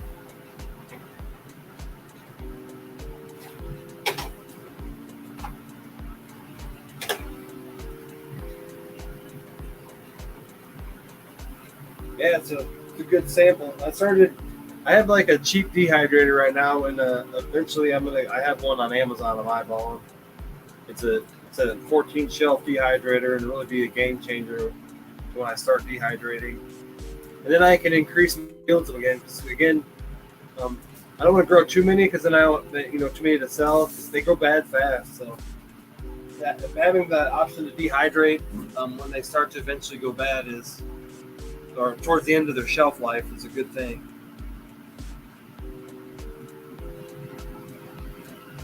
So you want to dehydrate them before they eventually go bad. A lot of the oyster species, after you pick them 7 to 10 days later, they're kind of reaching the end of their life, their shelf life.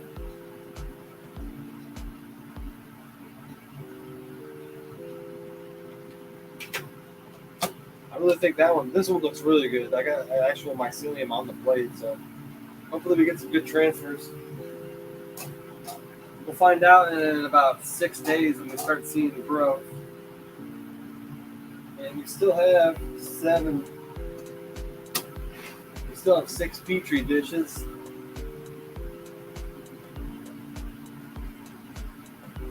Make sure I got everything I wanted to.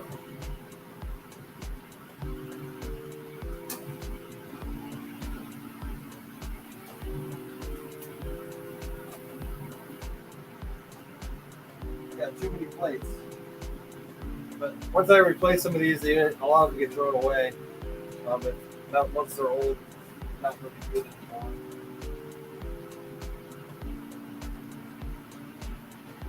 Oh, there they are. I was like, what did I just do with those? I like to put them on one shelf so I can monitor them and then put them with the rest of the inventory.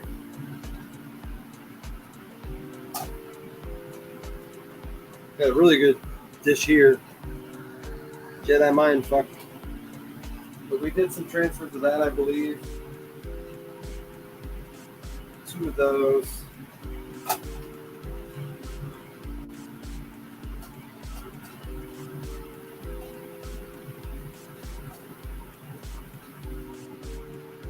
Probably need to do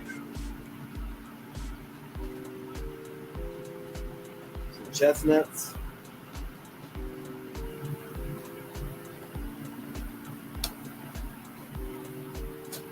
Because my chestnuts actually died out, so I do need some chestnuts. They get contaminated easily, so.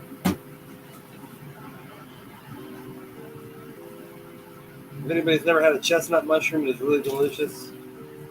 There is a little bit of mycelium left in here. This is actually only a month old.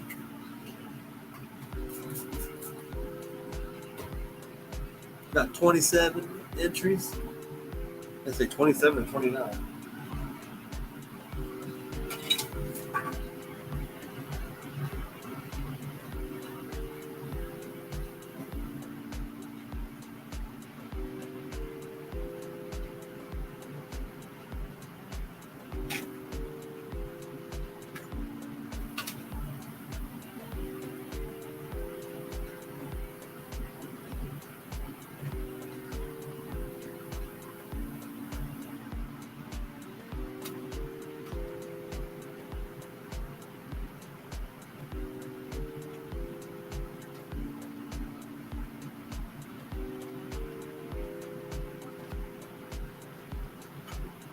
Best thing to do is literally just wipe the mycelium up and then just spread it on the plate. It usually will grow then.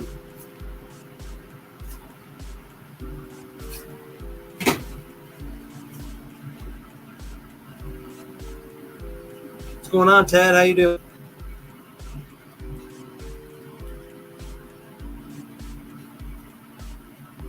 I'm about ready for bed myself. I've been power washing a house this week too, so that's my main income, and then I do all this stuff too. And it sounds like I'm going to be putting a huge fence in too. I got a bid I'm doing on an 800 linear foot project, 800 linear feet of chain link fence. So, and I usually do that by myself. So I'll be post hole digging probably 80 holes.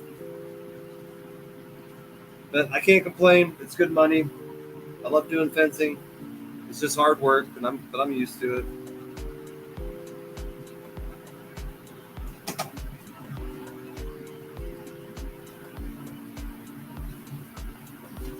But somebody in Missouri, they just bought some property and they need a fence put up fast. Apparently, they have 2 dogs and they want a big yard. So 400 linear feet of fence is a big yard. I did my mom's property once, and we put up about 800 feet of fencing around her property. It was about 120 posts we dug.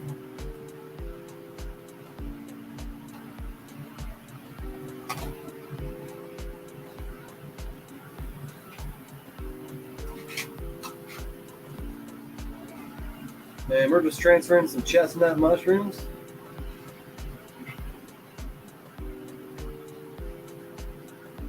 Doing some petri dishes tonight. So if you've been watching me, this is the first time I've ever done petri dishes live. And still got 3 more to use.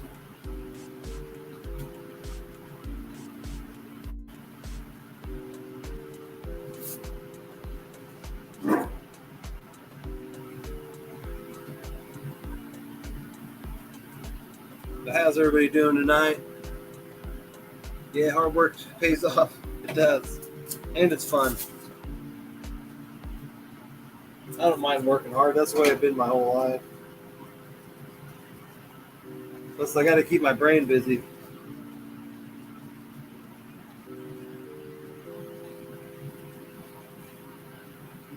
But I do like relaxing. People don't think I just do this all the time.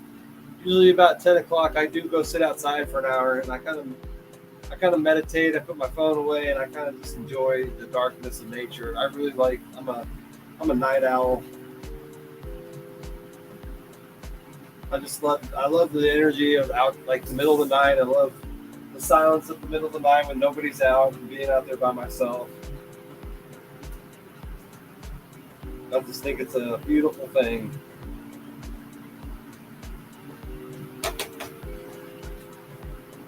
But you can't do that daytime, man. You're going to daytime traffic, crazy people, man. It's just so loud. That's why that's why I know I'm a night owl, because the silence is just amazing to me.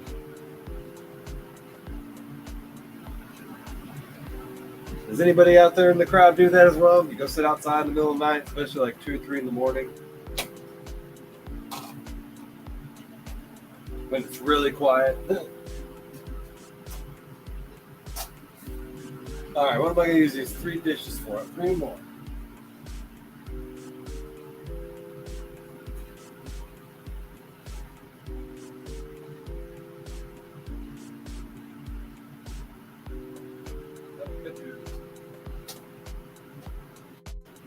That one, I don't know how much mycelium in here.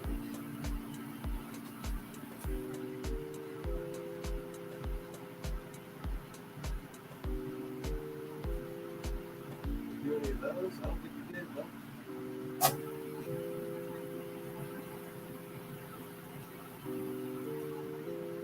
Yeah, we'll do that one then.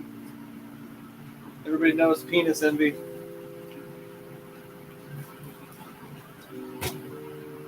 Well, I have about 6 psychedelic strains, and again, you can own the mycelium. Nobody's going to even know this is a psychedelic because you can't test it. There's no psilocybin in it, but I know what it is. So it's not really illegal until you actually start producing the fruit. But sometimes it does produce psilocybin. You can eat the mycelium and have an effect, but it's not very strong.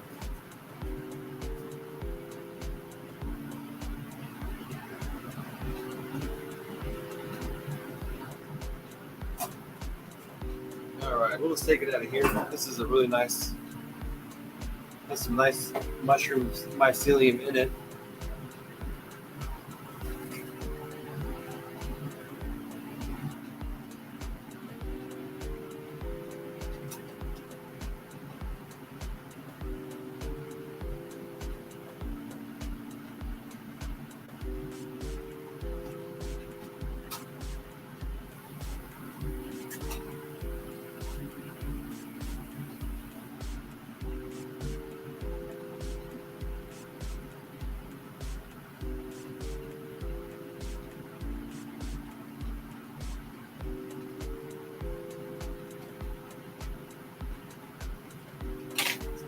There we go.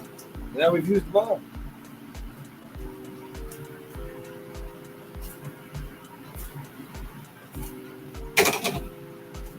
We got 28 people. Can we get to 30? We got 30 reactions. Can we get 30 entries? Mycelium, Valerie, is so there's 2 forms of mushrooms. You have the mycelium, which hides underground, and then you have the actually fruit that you actually see that comes out of the ground. Now, there's like 1.5 million species of mycelium in the world. Not all of them produce mushrooms. In fact, only like 20% of actual mushrooms produce mushrooms. Most of the mycelium that stays underground, and then it digests dead things, and that's really all it does. It doesn't really produce any fruit. Because that's what mycelium does. It eats dead things. Anything that dies in the forest, the mycelium will eat, that anything else doesn't eat. And without mycelium, we wouldn't be here. Mycelium is why soil is created. So when actually mycelium breaks down things in the soil, it then becomes soil. And it's a very vital part of this whole world. Without mycelium, we wouldn't have to be able to break down dead things. Everything would just, in the forest, would fall, die, and then it would just accumulate. So it's very important that we have mycelium. It also helps. It does so many things underground with helping trees communicate. It helps spread nutrients among different species of plants. So if there's mycelium in the soil, it really helps a plant be able to uptake nutrients. Because in exchange for helping the plant take nutrients, the mycelium takes carbon from the plant. And then the carbon is then exchanged with other, in the soil with other different bugs and stuff. So this makes this whole healthy environment when the mycelium is present and healthy. And I see it in my own garden. I have a compost garden now, and it breaks down dead things so fast. And then when you start digging around the dirt, you see all the really healthy bugs that soil needs to have. All the worms and grubs. So when the mycelium is present, everything else just becomes healthy. The whole environment does.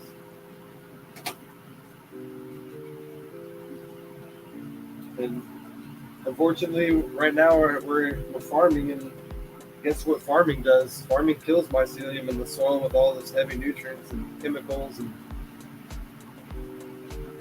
so we're using all this farming, and we're not even using nature to our advantage. Like, we should have these cornfields packed with mycelium. We should be using mycelium to grow, not anhydrous ammonia.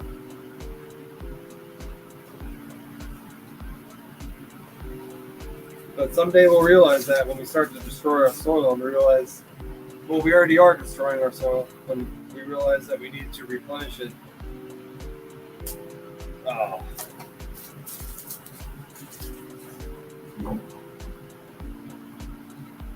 And I hope to do that with part of my business. I really want to educate farmers how important mycelium is, and I want to make a product someday that maybe they can use on a mass level to bring mycelium back into a farm field.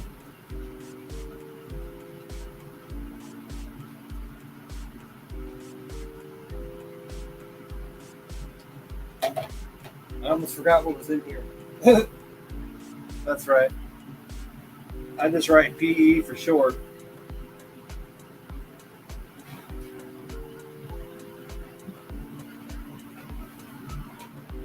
We almost got 30 giveaways, or 30 entries. We almost got there.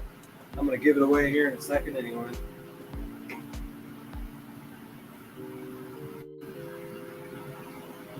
And then we need to make sure we know where it came from. The number one container. And just like that, we did 25 Petri dishes, sealed them up. Yes, is a lot of work, but that is a lot of. Oh man, I'm just dropping something.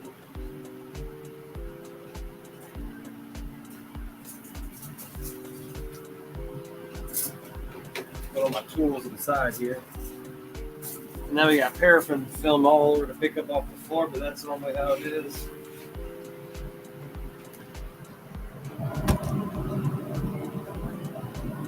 And I'm turning off the fan. That thing has been on for 2 hours, and it doesn't seem loud to you, but it's loud in the room. Hearing that fan all the time. Now that I'm all done working, we'll give this thing away, and we'll get going to the rest of our nights. So we got 30 in there. There we go. I think we got everybody in there. Let's give these dehydrated mushrooms away.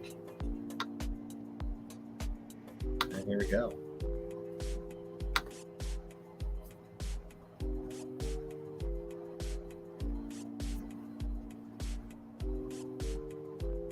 Oh, we got a winner, Ted. Ted, that's awesome. I'd love you to win them. Hope you like some mushrooms, and send me your address, and we'll get those to you.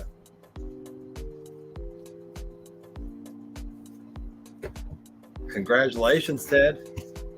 You're the first winner of my dehydrated mushrooms, so you're gonna get to try them. I'm gonna send the pink oysters, and basically all you have to do is add water to them, and you can cook with them, and it'll be about a pound of them in there. Ted is on the ball. But we've been live for 3.5 hours tonight. I think I do have your address. If not, I'll look. I have them all written down upstairs. But if not, we can message it to me. And I've been live for almost 3.5 hours now. I appreciate you guys joining me. I do usually go a little long on these live from the labs, obviously, because I'm doing work. And but it was a good night. Learned a lot. Hopefully you guys learned a little bit and got educated. Again, join me tomorrow from 8 to 1 if you live near Quincy at the Quincy Farmers Market. Oh, my brain's tired. I need some sleep. I'm even having trouble remembering the Quincy Farmers Market. But come to the Quincy Farmers Market at Washington Park in Quincy, and come see me. I'll be under the red table here in the middle of the Farmers Market. And then on Monday, join me and Rost again for Mental Health Monday. We are going to be talking about dreaming, so that's going to be an interesting topic about how dreaming really relates to your overall health of your body and your mental health. So join us for that, and you guys really have a great weekend, and I will see you on Monday. So see you guys later. Ted, I'll get those mushrooms to you, but everybody else have a great night.